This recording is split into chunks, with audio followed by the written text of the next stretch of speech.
বয়স কত? 19 বছর 8 মাস। 19 বছর 8 মাস। কোথায় থাকছেন এখন? এখন আছি নর্দায়। নর্দাতে। আর জন্ম জেলা? আমার হোম ডিস্ট্রিক্ট হচ্ছে নোয়াখালী। নোয়াখালীতে। নোয়াখালী সদরে। এই অনুষ্ঠানটা শোনেন নিয়মিত? নিয়মিত বলতে একবারে সেই কলেজ লাইফ থেকে, কলেজ বলতে ইন্টার ফার্স্ট ইয়ার থেকে রেগুলার শোনেন? রেগুলার। এবং তখন কি মনে হতো যে জীবনের গল্প কখনো এখানে এসে বলবেন? হ্যাঁ, তখন আমার মনে হতো, কিন্তু আমি তখন ভাবতাম যে আমি তো তখন নোয়াখালী ছিলাম, কলেজে ছিলাম, আসি নাই। আমি এতই ভক্ত যে ইউটিউবে দেখতাম। আচ্ছা। তারপরে হচ্ছে আপনাদের আর যে 21শে ফেব্রুয়ারির পরে যে একটা বই ছিল, একটা আরজে কিবরিয়া দিয়ে আই লাভ আরজে কিবরিয়া প্রথম পেজে লেখা ছিল। তারপরে 10টা গল্পের, হ্যাঁ, ওই বইটা আমি ফার্মগেটে ছিলাম হোস্টেলে, তখন ওই বইটা আমি অনলাইনের মাধ্যমে নিই। আমি বুঝতে পেরেছি আপনি খুব ম্যাড ফ্যান। ঠিক আছে, শুনি আপনার জীবন গল্প ছোটবেলা থেকে, যেখান থেকে বলার আপনি বলুন প্লিজ। ছোটবেলা থেকে শুরু করতে হচ্ছে, আগে আমার আম্মুর দিক থেকে শুরু করি, যে কারণ আমার আম্মুর পর থেকে আম্মু হচ্ছে একটা নোয়াখালীরই একটা সদরের একটা সম্ভ্রান্ত ফ্যামিলির মেয়ে। আমার নানাও হচ্ছে একজন সাংবাদিক ছিল। তো ওই হিসেবে ওনাদের ফ্যামিলি ব্যাকগ্রাউন্ড খুবই ভালো। আমার নানুর বাবা ছিল ইঞ্জিনিয়ার, নানুরা সবাই। কিন্তু আম্মু অত পড়াশোনা করার সুযোগ পায় না, ক্লাস 10 পর্যন্ত পড়াশোনা করে। তো ক্লাস 10-এ এক সাবজেক্ট খারাপ হওয়ার পর আম্মুর আর পড়াশোনা করায় না। আর আম্মু নিজে থেকে আগ্রহ ছিল না, আম্মু কাজের মাধ্যমে ছিল সবসময়, যে ঘরের কাজ করবে এই। তারপরে আম্মুর হচ্ছে 3 বোন 2 ভাই। তো আম্মুর পর্যায়ক্রমে আম্মুর বিয়ে হয় হচ্ছে ফেনী জেলায় একজন আদম ব্যবসায়ীর কাছে বিয়ে হয়। তাই সেটা নানা জানতো না যে আম্মুর মানে যাকে মেয়েকে বিয়ে দিচ্ছে ছেলে আবার যে আদম ব্যবসা করতে, জানে যে বিজনেস করে, MA পাস ছেলে। কিন্তু উনি জীবিকার তাগিদে আদম ব্যবসা করতে বিদেশের লোক আনা, চিটিংবাজিও ছিল। তো নানা আবার এটা পছন্দ করতো না, কারণ নানা হচ্ছে অনেস্ট লোক, তারপরে আবার হচ্ছে মিডিয়ায় কাজ করে। নানা এটা কোনোভাবে নিতে পারতো না। তারপরে যাই হোক, মেয়ে বিয়ে দেওয়ার পরেও আম্মুরদের ঘরে হচ্ছে কি, আম্মুর সংসারে মানে আম্মু হচ্ছে সদরের নোয়াখালীর, আর আম্মুর বিয়ে হচ্ছে ফেনীতে, মোটামুটি অনেকটা দূর, অন্য একটা জেলা।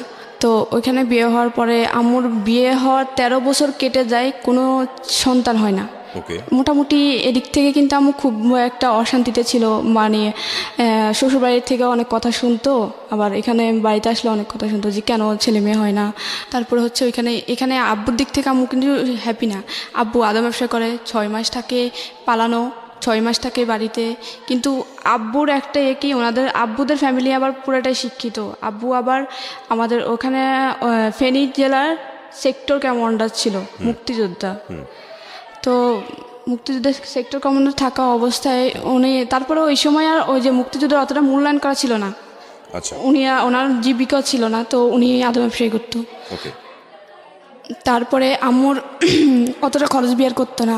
অনেক ফ্যামিলিতে, শ্বশুরবাড়িতে যে আমার দাদি করতো, কোনো রকম মানে খাওয়া দাওয়া চলতো আর কি। আম্মু কোনোভাবে করতো না, যে ফ্যামিলি থেকে আসতো ওই ফ্যামিলিভাবে।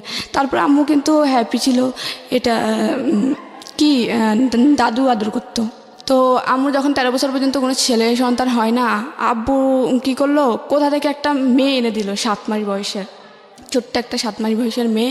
আম্মু জানে না যে কোত্থেকে এনে দিচ্ছে, কিন্তু আম্মু খুবই এক্সাইটেড, কারণ আম্মু হচ্ছে বড় খালা, মেজো খালা, বড় মামি, ওদের যত ছেলে মেয়ে হয়েছে সবগুলো ছেলে মেয়ে কিন্তু আম্মু মানুষ করছে। আম্মু একদম কোলে পিঠে খাওয়ানো সব কিছু আম্মু করছে। আম্মু বাচ্চাদের প্রতি খুব এক্সাইটেড ছিল, আর ওই বাচ্চাদের খুব আদর করতো। তো যখন একটা 7 মাস বয়সের বাচ্চা দেয়, আম্মুর বলে যে কি এটা আজকে থেকে তোমার। আম্মু আর কিছু জিজ্ঞেস করে না, আম্মু শুধু জিজ্ঞেস করছে যে মেয়েটার তো আমার। হ্যাঁ বুঝলাম, পুরো কাগজপত্র করে নিয়ে আসছো? হ্যাঁ কাগজপত্র করে নিয়ে আসছি, মেয়েটা হচ্ছে আজকে থেকে তোমার, এটা আমাদের মেয়ে, আমরা বড় করব। তারপরে ওই 7 মাস বয়সের মেয়ে, আম্মু জিজ্ঞেস করে যে মেয়েটার টাইম অফ বার্থ কবে। তো বললো যে, আমি ওর মাকে জিজ্ঞেস করলাম যখন আনি, তখন ওর মাকে জিজ্ঞেস করলাম, বললো যে কি 1998 সালের 15 নভেম্বর। তো আম্মু এটা আবার লিখে রাখে। তারপরে হচ্ছে বাচ্চাদের ছোট যখন থাকে, আবার যে হাম বা নিউমোনিয়ার জন্য টিকা দেওয়া হয়, 5টা বা 7টা সামথিং, ঠিক জানি না। তো ওই টিকা দেওয়ার জন্য ওই টিকার কার্ডে ডেটটা উল্লেখ করে রেখে দেয়।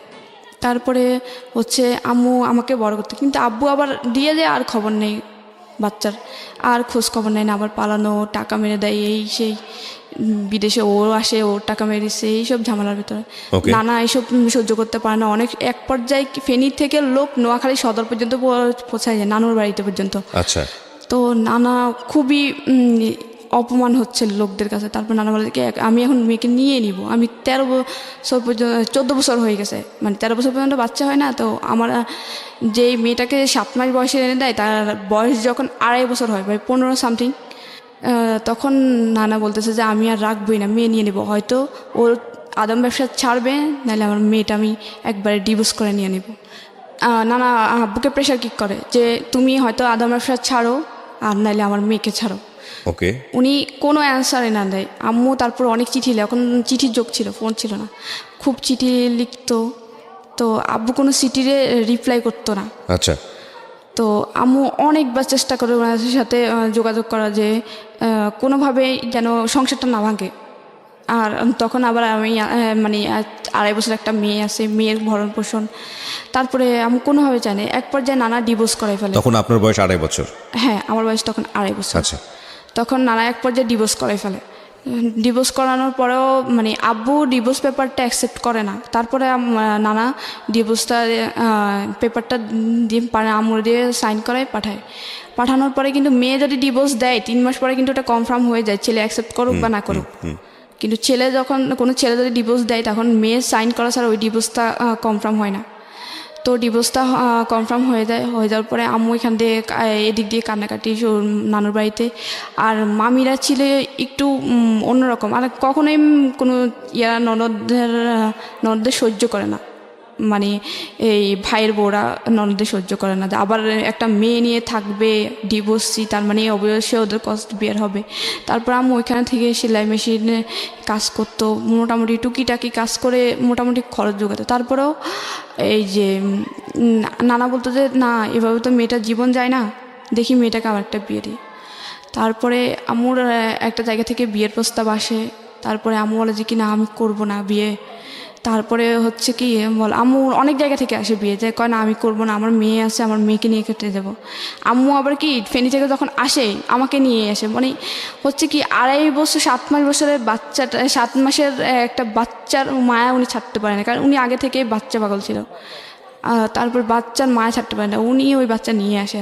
আবার যখন আমাকে নিয়ে 2.5 বছর বয়সে নানুর বাড়িতে উঠে, তখন আবার নানা বিয়ে দেওয়ার চেষ্টা করে। নানু আম্মু বিয়ে করতে চায় না। তারপরে এক পর্যায়ে একটা ফ্যামিলি আসে, ওখানে হচ্ছে ওনার হচ্ছে 5টা ছেলে মেয়ে, একটা একদম সবার ছোট যে সেটা হচ্ছে 1.5 বছরের বাচ্চা, তার মানে দুধের বাচ্চা, মেয়ে বাচ্চা। তো ওনার ওয়াইফ হচ্ছে মারা যায়। তারপর আম্মুর বিয়ের জন্য আসার পরে আম্মু বলে যে কি 5টা ছেলে মেয়ে, তারপরে বড় মেয়েটার বিয়ে হয়েছে, তার মানে ওরা এখন বড় হয়ে গেছে, 5টা ছেলে মেয়ের উপর আমি কি থাকতে পারবো? তারপর নানা বলে যে কি না, দেবো না, 5টা ছেলে মেয়ের উপরে আমার মেয়েকে দেবো না। এখানে আরও গ্রামের পরিবেশ, একবারে গ্রামের মধ্যে। নানুর বাড়িতে একটু মোটামুটি মানে পৌরসভার কাছাকাছি। তারপরে ওনারা যখন মানে একদম জেদ ধরে আছে যে ছেলেপক্ষ যে না, বিয়ে করে নিয়ে যাবে। আমার নানুদের ফ্যামিলি একটু মানে সম্ভ্রান্ত ফ্যামিলি, ভালো মেয়ে। ও মানে আশেপাশে খবর নিয়ে দেখছে যে ও নাকি বাচ্চাদের খুবই পাগল, তার মানে 5টা বাচ্চার উপর নিয়ে গেলে ওর মায়া ছাড়তে পারবে না, অবশ্যই আদর যত্ন পাবে মায়ের। তারপরে আবারও যে মেয়েটা আছে ওই মেয়েটা নিজের না, তার মানে ও নিজের অন্যের মেয়েকে এত আদর করে, তাহলে আমার 5টা বাচ্চাকেও ও নিশ্চয়ই আদর করবে ও। তারপরে ওনারা জিদ ধরে আসছে যে বিয়ে করাই ছাড়ানো আমরা যাবেই না। একদম পুরা ডাইনিংয়ে একদম একটা বিকেল আসছিল, বিকেল 4টার দিকে আসছিল, আম্মুর কাছ থেকে শোনা যে একদম রাতে 11টা পর্যন্ত ওনারা ডাইনিং থেকে যায় নাই, যা বললো যে আমরা যাবোই না, এখান থেকে বিয়ে না করে যাব না। তারপর পরের দিন বিয়ে হয় আপনার মার? হ্যাঁ, আম্মুর আবার সেকেন্ড বিয়ে হয় ওই ফ্যামিলিতে 5টা ছেলেমেয়ের উপরে। তখন আপনি কোথায় ছিলেন? আমি আম্মুর সাথেই ছিলাম। আম্মু তো আমাকে ফেনী থেকে নিয়ে আসি, কারণ 5টা ছেলেমেয়ের জায়গায় এসে বিয়ে করলো, আপনাকে নিয়ে গেল ওই সংসারে নাকি? তো আম্মু ওখানে হচ্ছে কি শর্ত দেয় যে আমার একটা শর্ত আছে, শর্তটা হচ্ছে আমার মেয়েটাকে নিয়ে আমি ফেনী থেকে চলে আসছি, যদিও আমার মেয়ে না, তারপরে ওর মায়ে আমি ছাড়তে পারবো না। তারপরে বলে যে কি ওকে আমি 7 মাস বয়সে পাইছি, সে দুধের বাচ্চা, সেই দুধের বাচ্চাকে আমি 2.5 বছর পর্যন্ত করছি, আমি ওর মায়া ছাড়তে পারবো না, ওর প্রতি আমার মায়া বসে গেছে। তারপরে বলে যে না না না আমার 5টার মধ্যে, ওনারা বলে যে তখন না না না আমার 5টার মধ্যে ও একটা থাকতেই পারে। আর আমি তো জানি, আমরা তো জানি যে তুমি অনেকে বাচ্চা পাগল। তারপরে আচ্ছা ওই এগ্রিমেন্টে বিয়ে হয়। তারপরে বিয়ের পরপরই ওই বাড়িতে আম্মুকে নিয়ে যায় ওদের 5টা ছেলেমেয়ের উপরে। তখন আম্মু আমাকে, ওদের সাথে কিন্তু হয় যে আম্মু যেখানে থাকবে ওনার মেয়েও সেখানে থাকবে, ওদের সাথেই কিন্তু কথা হয়ে বিয়েটা হয়। তারপরে ওইকে বাড়িতে নিয়ে যাওয়া হয়। বাড়িতে নিয়ে যাওয়ার পরে মানে আমার কাছে প্রথম অবস্থায় আমাকে সে আদর, সবাই কোলে নিচ্ছে। এক পর্যায়ে আমার একটা ওই বাড়িরই একটা কাজিন আমাকে কোলে নিচ্ছে, আমি চিনি না। তো আমাকে অনেক যাতায়াত হলো, আমি খুব জোরে ওনাকে একটা কামড় দিই, ছোটো ছিলাম 2.5 বছরের বাচ্চা, ওনাকে কামড় দিই। উনি এখনও বলে যে তুই আমাকে কামড় দিছিস। তারপরে প্রথম 3-4 দিন ভালো থাকে, এরপরে বলে যে কি তোমার মেয়ে এখানে থাকবে, তোমাদের বাড়িতে রেখে আসো, তোমার বাপের বাড়িতে থাকলে সমস্যা কি? আমি বলে যে কি তুমি তো বলছিলা যে আমি যেখানে থাকবো আমার মেয়ে এখানে থাকবে, এখন এটা বলতেছো কি জন্যে? তখন আমার 6 মাস ওই বাড়িতে থাকার পরে ওরা মানে নানাভাবে আম্মুকে অনেক কথা শোনায় যে ওই মেয়ে নিয়ে আসছিস, ওই মেয়ে এখানে খাবে। তারপর ওই বাড়ির দাদি, তারপর চাচি, জেঠি, তারপরে ওই বাড়ির আমার যে সৎ ভাই বোন 5জনের মধ্যে 4জনই আমার বড়, শুধুমাত্র একটা বোন আমার ছোট। আমার ছিল তখন 2.5 বছর, ওর ছিল 1.5 বছর, 1 বছরে বড় আমি ওর। তো আর সবাই ছিল বড়। আর ওইখানের বড় আপুর বিয়ে হয়েছিল তখন, আর গ্রামে তো একটু তাড়াতাড়ি বিয়ে হয়। তো আমার ওই বাড়িতে যাওয়ার পরে বড় আপুর প্রেগনেন্ট থাকা অবস্থায় ওনার প্রথম বাচ্চাটা সিজার করার পরও মারা যায়। তারপরে আম্মুর তখন থেকেই শুরু হয়, ওনারা কিন্তু মানে নিচে ঠিক আছে, কিন্তু ওই যে বড় আপু ছিল, বড় আপু ওদেরকে সবসময় বোঝাতো যে এ হচ্ছে সৎ মা, যারা ছোট ছিল এ হচ্ছে সৎ মা। তারপর বড় ভাইয়া ছিল ক্লাস 7-এর, তারপরে মেজো আপু ছিল ক্লাস 6-এর, তারপরে আরেকটা ভাই ছিল আমার বড় যে, সে ছিল হচ্ছে ক্লাস 4-এর। তারপরে ওদেরকে সবসময় বোঝাতো। তো ওই বড় আপু আর বড় ভাই আম্মুর সাথে মানে অগত্য ভাষায় গালাগালি করতো, কোনো কিছু বলে আম্মুকে বলতো যে চোর, এই সেই। আম্মু বাপের বাড়িতে যাইতো না, তাহলে চুরি করবে কী জন্যে? আর আম্মুর বাপের বাড়িতে মানে এই বাড়ির তুলনায় আম্মুদের বাপের বাড়িতে সম্পত্তি পায় কয়েকশো গুণ আছে বেশি, কারণ আম্মুরা অনেক সম্ভ্রান্ত। ওরা কিন্তু অতটা মোটামুটি সচ্ছল আর কি, অতটাই না।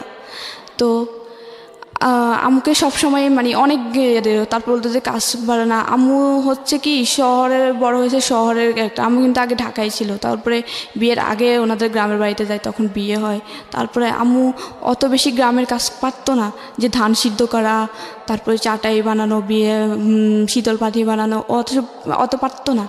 কিন্তু আম্মু ওই তারপরেও মানায় নিছিল যে পাতা দিয়ে রান্না করা লার্কির চুলায়, তারপরে এসব কিছুই মানে নিছে। তারপরে কিছু একটু ভুল হইতো, কারণ উনি মাত্র আসছে একদম শহর থেকে, যারা ছোটোবেলা থেকে ঢাকায় বড় হওয়া, ওরা কিন্তু হঠাৎ করে লাড়কি চলে গেলে কিন্তু অবশ্যই ওদের একটু গোলমিল হয়।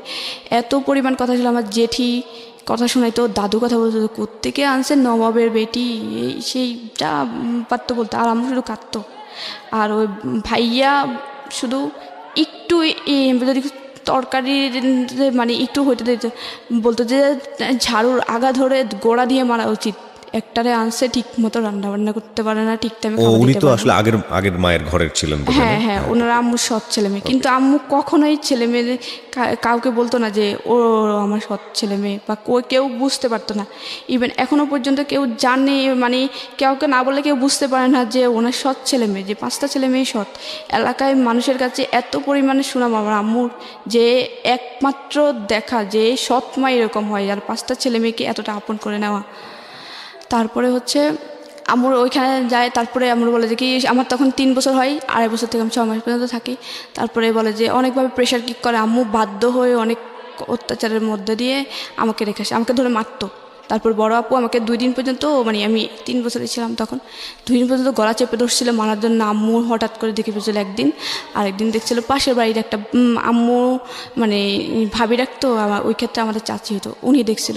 তো আমার বলতো যে 3 বছরের বাচ্চাটাকে তুমি মারতেছো কি জন্যে, একদম গলা চেপে মেরে ফেলতো। ওরা চাইতো যে এ যদি বড় হয়, এ নিশ্চয়ই আমাদের প্রত্যেকটা জিনিসে ভাগ ধরবে, তারপরে হচ্ছে আম্মু নানা চাপের মধ্যে আমাকে দিয়ে আসে নানুর বাড়িতে। আচ্ছা। দেখতেছে মেরে ফেলার চেষ্টা করে, মারে ধরে। তারপরে আম্মু নানুর বাড়িতে দিয়ে আসে। তারপরে নানুর বাড়িতে তো ওরা আবার মামি, ওরা তো একদম সহ্য করতে পারে না। নানুর মামির বাড়িতে মানে নিজের বাড়িতে দিয়ে আসে, নিজের বাবার বাড়িতে বাড়িতে দিয়ে আসে। হ্যাঁ। নানুর সাথে কথা বলে দিয়ে আসে, বলে যে কি মেয়েটা এদিকে আপনার ওই সেই বাবা মানে আপনার মার ফার্স্ট হাজবেন্ডের কি অবস্থা? উনি তখন খবর নিতে যাচ্ছিল না, মানে উনি কি জানতো যে বিয়ে হয়ে গেছে বা এরকম কোনো কিছু কি জানতো? উনি হ্যাঁ সেটা জানতো, কিন্তু তখন বাচ্চার খবর নিয়েছিল। কিন্তু আপনার খবরটা তো নেওয়া উচিত ছিল, কারণ উনি তো নিয়ে আসে পালক। হ্যাঁ হ্যাঁ উনি নিয়ে আসে, তখন কিন্তু আমার খবর নিত না। যখন আম্মু নানুর বাড়িতে আমাকে রেখে আসে তখন একটু একটু নেওয়ার চেষ্টা করে। আম্মুর একটা দুঃসম্পর্কের মামাতো ভাইয়ের থেকে খবর নেওয়ার চেষ্টা করতো। আচ্ছা। যে মেয়েটাকে আমি নিয়ে আসতে চাই, মেয়েটা নিয়ে আসতে চাই। তা আমি বলতেছে কি আমার মেয়ে আমি নিয়ে আসি, এত দিন হয়ে গেছে এখন কেন খবর নিতে আসছে? আচ্ছা। তখন উনি আর বলে আম্মু আর চায় না যে ও উনি নিক। তারপর নানুর বাড়িতে রেখে আসে, রাখার পরে ওইখানে আমি তো শুধুমাত্র আম্মুর আদর পেতাম, যদিও নানুর কারণ আমিও নানুরাও আবার ওইভাবেই দেখতো যে ওটা তো আমাদের বংশের না বা আমাদের মেয়ের না।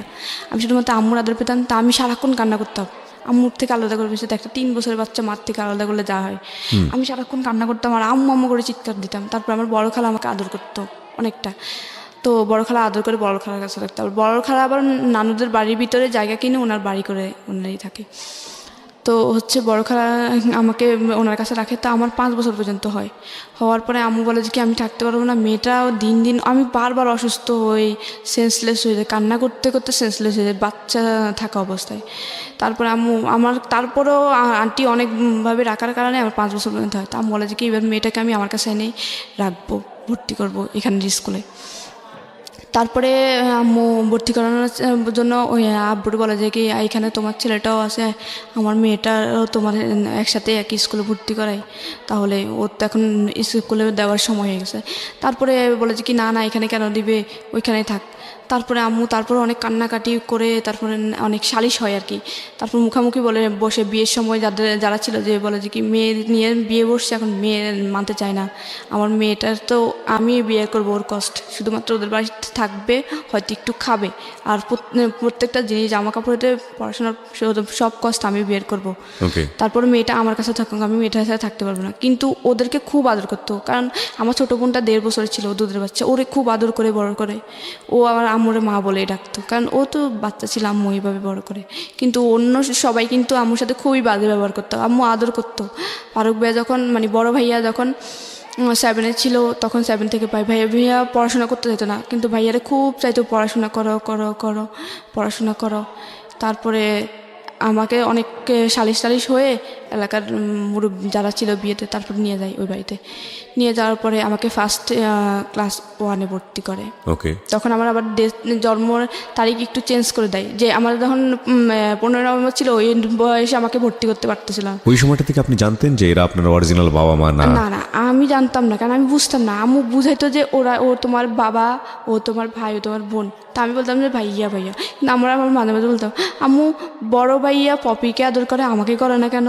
এটা কিন্তু আমি খুব প্রশ্ন করতাম আম্মুকে। আচ্ছা আচ্ছা। আমার কিন্তু মনে আছে যে এটা আমি খুব ইয়ে করতাম যে আম্মু বড় ভাইয়া পপিকে আদর করে আমাকে করে না কেন, আমি তো ভাইয়া রাখি। আমি যদি বলতাম যে ভাইয়া বলে এবার ধরতাম, ঠাস করে থাপ্পড় মারতো, যদি শর্ট এটা বলে থাপ্পড়। তো আমার আবার বুঝতাম যে নিশ্চয়ই কোনো সমস্যা, আমি ভাইয়া রাখি তারপরেও কেন জানি আমাকে আদর করে না। বড় আপু তো পাইলে যেখানে আমাকে একা পাবে সেখানে গলা চাপে, তারপরে আম্মু সালিশের পরে আমাকে যখন নিয়ে আসে ভর্তি করে ওইখানের একটা স্কুলে, জন্ম তারিখ চেঞ্জ করে 1 জানুয়ারি দেয়। 15 নভেম্বরে ভর্তি করতে পারছিল না, যে এত ছোটো মেয়ে ভর্তি করবো না ক্লাস 1-এ। তারপরে ওদের সাথে আমরা তারপর ক্লাস 4-এর যে ভাইয়া ছিল ওরে আবার আমাদের সাথে, ও পড়াশোনায় ভালো ছিল না।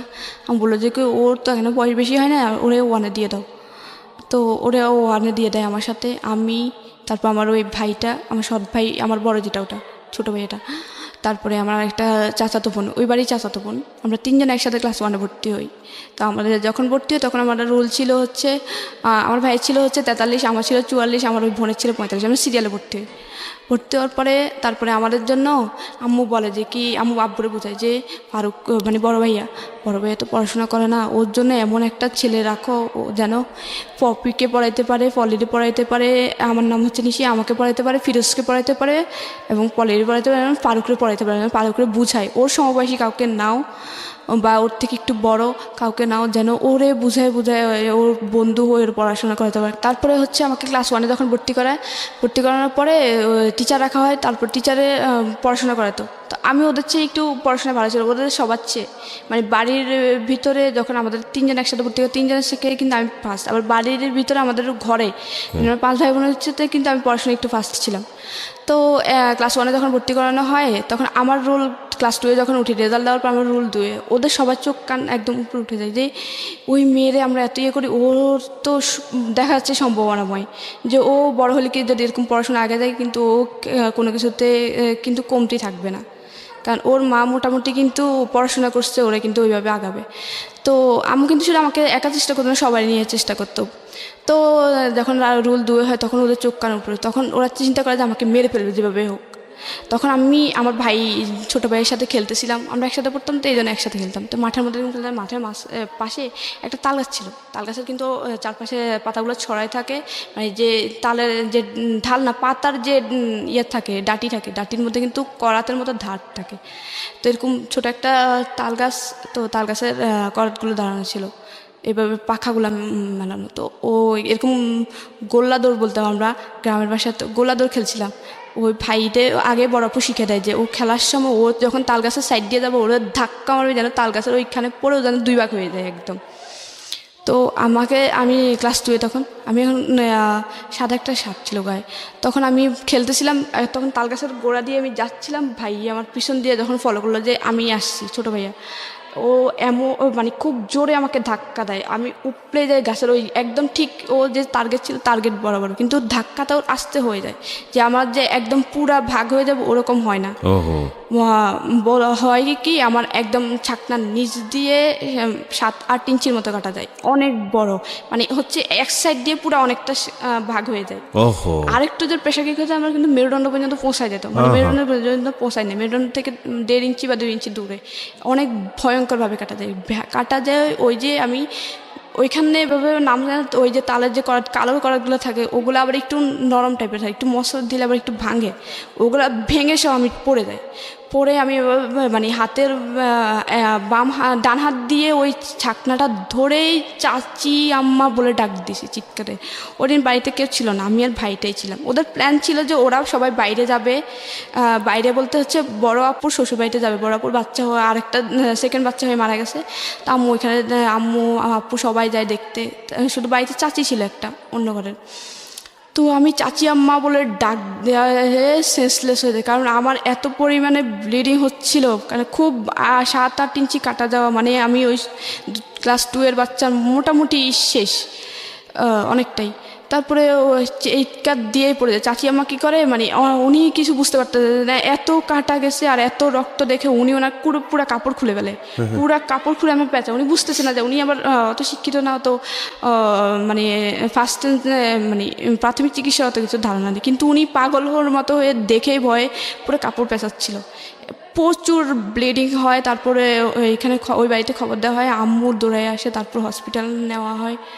নেওয়ার পরে আম্মুর হসপিটাল নেওয়ার পরে আমার 2 দিন পরে মেবি জ্ঞান আসে, মানে অনেক কাটা ছিঁড়ে ওয়াশ টাশ করে। তারপর 2 দিন পরে জ্ঞান আসে, বলে আম্মু ভাই আমার ধাক্কা দিচ্ছে। আম্মু আমার সাথে সাথে মুখ চাপে বলে যে এটা পড়িস না, বললে তোর আব্বু কিন্তু তোর ভাইয়ারে মারবে, তারপরে হচ্ছে তোর বাড়ি থেকে বের করে দেবে। আম্মু খুব কান্নাকাটি, কেন যেটা কথা, আম্মু শুধু ডাইকে এটা বললো যে ফিরোজ তুই ওটা ধাক্কা দিছিস, কেন আমিও ধাক্কা, কারণ নিশি কিন্তু বলছে যে তুই ধাক্কা দিছিস, ও কিন্তু মরে যাইতো, তোর কি একটু মায়া হয় নাই যে ও তো ওকে কোনো ক্ষতি করে, তোর তো বোনও। আম্মু ওটা বুঝে বলছে, তারপর আম্মু কিছু বলে নাই, চাইছিল যে এটা নিয়ে একটা সালিশ করতে যেভাবে, তারপরে আর করে নাই। অনেকে প্রায় 3 মাস পরে আমি ভালো হই। তারপরে আবার ক্লাস 2 থেকে আমার 3-তে ক্লাস রুল 1 হয়। তারপর ওদের মানে নানা অত্যাচার আছে, আব্বু মারতো খুব, এসব নিয়ে কিছু বললে মানে দাদি শিখে দিত যে ও ছেলে মেয়েদের ইয়ে করবে না। তারপর 4-এ যখন উঠি তখন না 4-এ উঠি, হ্যাঁ, তখন আমার রুল 1 হয়। 1 হওয়ার পরে যখন 5-এ উঠবো, এর আগে ভাইয়া কী করে, এলাকায় একটু রাজনীতি করতো। ওই যে এলাকার হেড স্যার, আমাদের গ্রামের হেড স্যারের সাথে কথা বলে যে ওই ও হচ্ছে আমার বোন, ওরে যদি এবার 4-এ যদি ফেল না করে এসিস তোর কিন্তু এলাকায় থাকতে দিব না। কীভাবে করবি জানি না। তো উনি কী করে, উনি ভয় পেয়ে উনি আমাকে ফেল করায় ক্লাস 4-এ। এখন এটা তো পুরো অবিশ্বাস্য যে ক্লাসের ফার্স্ট গার্ল সে কখনো ফেল করতে পারে না, তাও আবার ক্লাস 4 থেকে 5 উঠবে। তারপর আমি খুবই কনফিউজ, কারণ আমি বললো যে আমি ওরে পড়াই, আমি জানি ওর পড়াশোনা কেমন। তো আম্মু বলে যে কি আমি ওই খাতা চ্যালেঞ্জ করব, যে আমি খাতা দেখবো, আমার মেয়ের খাতা দেখে তারপর আমি মানবো যে আমার মেয়ে ফেল করে। আমি প্রচুর কারণ না, আম্মু আমাকে খুব মারে যে ফেল করছিস কী জন্য, নিশ্চয়ই তোর খারাপ। তারপর আম্মু হেড স্যারের কাছে যাইবো, আমাদের প্রধান শিক্ষক উনি স্বীকার করতে চাচ্ছিল না যে এরকম কিছু। পরে আম্মু বলে যে কি আমি আপনাদের স্কুল কর্তৃপক্ষের কাছে যাবো, স্কুলের মালিকের বাড়ির পাশে ছিল, ওখানে যাই। তারপরে অনেকের পরে উনি স্বীকার হয় যে আপনার ছেলে আমাকে বাধ্য করছিল, যে ফেল করার জন্য বাধ্য করছিল। উনি আমার বাড়ি টাড়ি আগুন দিবে এইসবের জন্য আমি বাধ্য ঘটনা এটা ক্লাস 4-এ। আমি 5-এ উঠবো, আমার ফাইনালে ফেল করায়। তারপরে আম্মু বলে যে আমি খাতা দেখবো, তখন আম্মু অনেক জোরাজোরির পরে তারপরে উনি বুঝতে পারে যে আম্মু হাল ছাড়ার মেয়ে না। আর আম্মু কনফিডেন্স ছিল আমি আমার মেয়েকে পড়াই, ও ফেল করতে পারেই না। তারপরে ইয়ার পরে উঠাই, চাপে পড়ে উঠাই, তখন আমার রুল হয় না, 1 হয় না আর কি। তারপরে অনেক কারণ 1 তো দিয়ে দেয়, কারণ আবার যেটা ঘোষণা হয়ে গেছে রেজাল্ট, এটা তো আবার ইডিট করতে অনেক সমস্যা, অনেক কিছু ফেস করতে হবে। তারপরে একটা 12 রুলের একটা চলে যায়, ওর জায়গায় আমাকে দেয়। তারপরে হচ্ছে আমি 6-এ উঠি, তারপর ও খুব মারামারি করতাম, আমি পড়তে দিত না, ইয়ে করতো, আম্মুকে অনেক গালাগালি করতো, অনেক অত্যাচারের মধ্যে দিয়ে, কারণ পড়াশোনা খরচ দিত না, নানুর বাড়ি থেকে আম্মু আনিয়ে দিত, তারপর সেলাই মেশিন চালে আমার খরচ বিয়ে করতো। তারপরে আমি 6-এ উঠি, 7-এ উঠি। তারপর আমার স্কুল জীবনটা খুব ভালো ছিল। আমি যখন হাই স্কুল জীবনে যাই আমার খুব ভালো লাগতো, কারণ আমি হাই স্কুলের জীবনটা স্যাররা আমার খুব আদর করতো। মোটামুটি হাই স্কুল তো অনেক স্কুল থেকে আসি একটু কন্টেস্ট হয়ে যায়, তখন আমার রুল হয় 6। তখন আমার স্যারদের আইকন থাকে আমি একটার জন্য, আমি হচ্ছে দেশাত্মবোধক গান, তারপর সাংস্কৃতিক অনুষ্ঠানে অংশগ্রহণ করতামই, দেশাত্মবোধক গানের জন্য স্যাররা আমাকে চিনত। দ্বিতীয়ত হচ্ছে ক্রীড়া প্রতিযোগিতার জন্য। ক্রীড়া প্রতিযোগিতা হচ্ছে আমি 100 মিটার দৌড় প্রত্যেক বছর চ্যাম্পিয়ন ছিলাম, প্রত্যেক বছর এই স্কুলে চ্যাম্পিয়ন। স্যার আমাকে চাইছিল যে জেলা পর্যায়ে খেলানোর জন্য, কিন্তু আম্মু মানা করছিল যে মেয়ে মানুষ দৌড়াদৌড়ি ভালো না। তারপরে গোলক নিক্ষেপ বলতো, 100 মিটার দৌড় বলতো, এসব প্লেয়ারের জন্য স্যার মানে ক্রীড়া শিক্ষক, তারপর আমার প্রধান শিক্ষক, ওদের চোখে ছিলাম আমি। মোটামুটি পড়াশোনায় ছিলাম 6-7, মানে 10-এর দিকে আমার রোল যেত না। তারপর আবার কিন্তু ক্লাস 1 থেকে ক্লাস 10 পর্যন্ত আমার কোনো বেতন দিয়ে পড়তে হয় নাই, যদি ওখানে বেতন লাগে। কিন্তু আমার হচ্ছে যে মেধা তালিকা থাকার কারণে উপবৃত্তি পেতাম, ক্লাস 10 পর্যন্ত উপবৃত্তি পেতাম। তারপরে যখন আমার ভাই ছিল আমার 4 বছরের, না 4 বছর না, 4 বছর বড়। তো ভাইয়ের যখন আমি ক্লাস 7-এ উঠি, আমার বাড়ির পাশে একটা নতুন বাড়ি হয়, মানে বাড়ির মেন রোডের অপোজিটে আর কি। আমাদের বাড়িটা হচ্ছে হাইওয়ে রোডের সাথে, হাইওয়ে রোডের এপাশে হচ্ছে আমাদের বাড়ি, ওপাশে একটা নতুন বাড়ি হয়। তো আমার ভাইয়ের সাথে একটা ফ্রেন্ড ও আমাদের বাড়িতে আসতো সব সময়। তো ও দেখতো যে আমার আম্মু খুব অত্যাচারিত হয়, আমি খুব অত্যাচারিত হয়, খুব গালাগাল করে, খুব বিয়ে করতো, অনেক কাজ করতাম। আমাদের আবার কৃষিকাজ করতো ওই বাড়িতে। আমি মোটামুটি কৃষিকাজে সব কিছুই পারি, কারণ থাকতে থাকতে করতে করতে পানি দিতে হয়তো, কলস অনেক নিচে পুকুর থেকে উঠায় তরমুজ ক্ষেত, তারপর টমেটো ক্ষেত, বেগুন ক্ষেত, এগুলো পানি দিতে হয়তো করতাম। এটা মনে করতাম যে আমি বলতাম যে আমাদের ক্ষেত সবাই করে, আমিও করবো। তারপরে করতাম। তারপর হচ্ছে কি ওই ভাইয়ের সাথে ওর ফ্রেন্ড আসতো, ও দেখতো, ওর প্রতি কেন জানি আমার প্রতি একটু মায়া হয়ে যায় যে মেয়েটা অসহায়। ও জানতো যে আমি ওদের সৎ ভাই বোন, আমি তখন একটু বুঝি যে ওরা আমার সৎ ভাই বোন। ও আমি আবার এখানে একটা কথা বলি, আমার বাবার আদর কিন্তু বাবা কিন্তু কোনো দিনও আমাকে 1 সেকেন্ডের জন্য বাবার বলে মানে মেয়ে বলে আদর করে নাই, কখনো না। মানে অনেক সময় দেখা যেত কি আম্মু আদর করেই বসাইতো, বাবা মাঝখানে, আমার ছোটো বোনটা এই পাশে, আমি এই পাশে, কারণ আমরা দুজনেই ছোটো ছিলাম সবাই। উনি কী করতো, মানে কিছু থেকে কিছু হয়েছে, একটা ভাত যেন প্লেট থেকে পড়তো, ছোটো বাচ্চারা যখন খেতে যায় একটা দুটো ভাত ঠাস করে থাপ্পড় মারতো, কিন্তু নিজের মেয়ে যখন পড়তো তখন কিন্তু কিছু না, আমাকে ভাত খাওয়া অবস্থায় মারতো। তা আম্মু বলতো যে কি ভাত খাওয়া অবস্থায় কুকুরকে মারা না, তুমি আমরা ছোট্ট মেয়েটার মারলা। তখন আম্মু কুলটা মার দেওয়া হয়তো, কথা বলবি কেন, করতে পারবি না, একদম ডিরেক্ট বলতো যে তোর মেয়ে কিন্তু তোর না, আবার আমার খাচ্ছে, আমি যেভাবে চালাবো ওইভাবেই। তারপর এরকম ছিল। তারপর ওই ভাইয়ের বন্ধুর সাথে ভাইয়ের বন্ধুটা আমাদের বাড়িতে প্রায় আসতো ওর সাথে সাথে, তো ও আমার প্রতি মায়া পড়ে যায়। তারপরে তখন আবার ওদের স্কুলে আমাদের স্কুল ভিন্ন ছিল, তো ও কী করতো, আমার প্রায় সময় আমাদের স্কুলে আমার সাথে, আমি স্কুলে যেতাম একদম লাস্ট টাইম যেতাম, মানে এই স্কুল 10টায় বসতো, 10টায় যেতাম, মানে 10টা একটু আগে বের হয়ে দৌড়ায় যেতাম। অনেক সময় যে হাজিরা রোল কল করতেছিল, আমি তখন দৌড়ায় যায় রুমে ঢুকতাম। তো তো ও কী করতো, সাইকেল নিয়ে আমার পিছনে পিছনে আসতো। ও একটু আস্তে আস্তে একটু ইনভলভ হচ্ছিল। তো ও একদিন আমাকে 7-এ থাকতেই প্রপোজ করার পরে আমি বললাম যে কি ওদের সাথে আমার সাথে যায় না, কারণ আমি ওদের ফ্যামিলির সৎ মেয়ে, আমাদের সাথে যায় না। তারপরে ও আমাকে আস্তে আস্তে বোঝাতো। যখন ক্লাস 8-এ উঠি তখন আমি বললাম যে একটা ভালো ছেলে আমাকে এত আদর করে, এত বুঝায়, মানে আমি আদরের প্রতি অ্যাডিক্টেড ছিলাম, কোনো জিনিসের না, যে আমি শুধুমাত্র মায়ের আদর পাইছি জীবনে, বাবা কি জিনিস আমি কখনোই বুঝি নাই। তারপরে হচ্ছে ভাই কি জিনিস তা তো নাই। তো ও যখন আদর করতো, মানে যে আমাকে একটু আদর করতো, আমি তার প্রতি মানে খুবই ভক্ত হয়ে যেতাম। ও আমাকে একটু আদর করতো, কেয়ার করতো, তো আমি ওর তো তারপরে 8-এ বলি যে হ্যাঁ, 7-এ ও আমাকে প্রপোজ করে, এটা আমি হ্যাঁ বলি। তারপরে হ্যাঁ বলার পরে আমাদের প্রেমটা একটু কন্টিনিউ থাকার পরে তারপরে জেএসসি পরীক্ষা ছিল। জেএসসি পরীক্ষা দেওয়ার পরে ও হঠাৎ করে বলে যে কি আমার বোন বলছে যে আপনার সাথে কথা না বলতে, ও আমাকে আপনি করে বলতে, আমি আপনাকে বলতে, কথা না বলতে। আমি কেন জানি ওই জেএসসি পরীক্ষার সময় আমার সমাজ পরীক্ষা ছিল, আমি খুব কান্না করি যে ও কেন আমার সাথে কথা বলবে না। ও হঠাৎ করে বলতেছে যে আমি আপনার সাথে রিলেশনটা কন্টিনিউ করবো না, আমার বোন বলছে আপনার সাথে কথা না বলতে। ওর বোন আবার ব্যাপারটা একটু জানে। তো আমি আর কিচ্ছু বলি না, আমি খুব কান্নাকাটি করি। এক পর্যায়ে তখন আমি খুব কান্নাকাটি করি। তারপর কেন জানি আমি ওকে খুঁজতাম। তারপরে আমার জেএসসি পরীক্ষা শেষ হয়, বাড়িতে চলে আসি। আর জেএসসি পরীক্ষাটা আবার আমার মাইদিতে আমার ছোটো মামার, মানে আমাদের জেলার শহরে আমার ছোটো মামার বাসা ছিল। তো ওইখান থেকে আমি জেএসসি পরীক্ষাটা দিই, আমাদের কেন্দ্র ছিল ওইখানে। তো আসার পরে ওর সাথে ওর দেখাও হয় না, যে ও আমাকে কখনো ফোনও দেয় না। আমার মায়ের ফোন দেয় বলতে আমার তো ফোন ছিল না, আমার ফোন দিত, তো আর কখনো ফোনও দিত না। তো আমি খুব কান্নাকাটি করতাম যে আমি এখন ওটা মিস করি, যে ও আদর করতো, আদরটা পাচ্ছি না। আদর বলতে কি? আদর বলতে হচ্ছে কি, মানে ও আমাকে বুঝাতো যে এই শুনো, ভাইয়া যখন মারবে কিছু বলিও না, পড়াশোনা করিও, দেখবা একসময় কিছু পরামর্শ দিত, ভালো কিছু পরামর্শ দিত, এটাকে আপনি আদর বলছেন? ওকে, হ্যাঁ। খুব মায়া করতো যে এটা করো না, এটা করো না, এই কেয়ার করতো যে অসুখ হলে এই করো। তারপরে আমি মানে কেন জানি ওরে খুব মিস করতাম এই টাইমটাতে। মিস করার এক পর্যায়ে আমি ক্লাস 9-এ উঠার পরে আমি ওর মানে স্কুলে আসার সময় ওরে মিস করতাম। ও আগে আমার স্কুলে আসার সময় পিছন আসতো, আবার স্কুল ছুটি হলেও পিছন যাইতো। ও ছিল অন্য স্কুলে, ও লেজার টাইমে পালাই চলে আসতো আমার জন্য।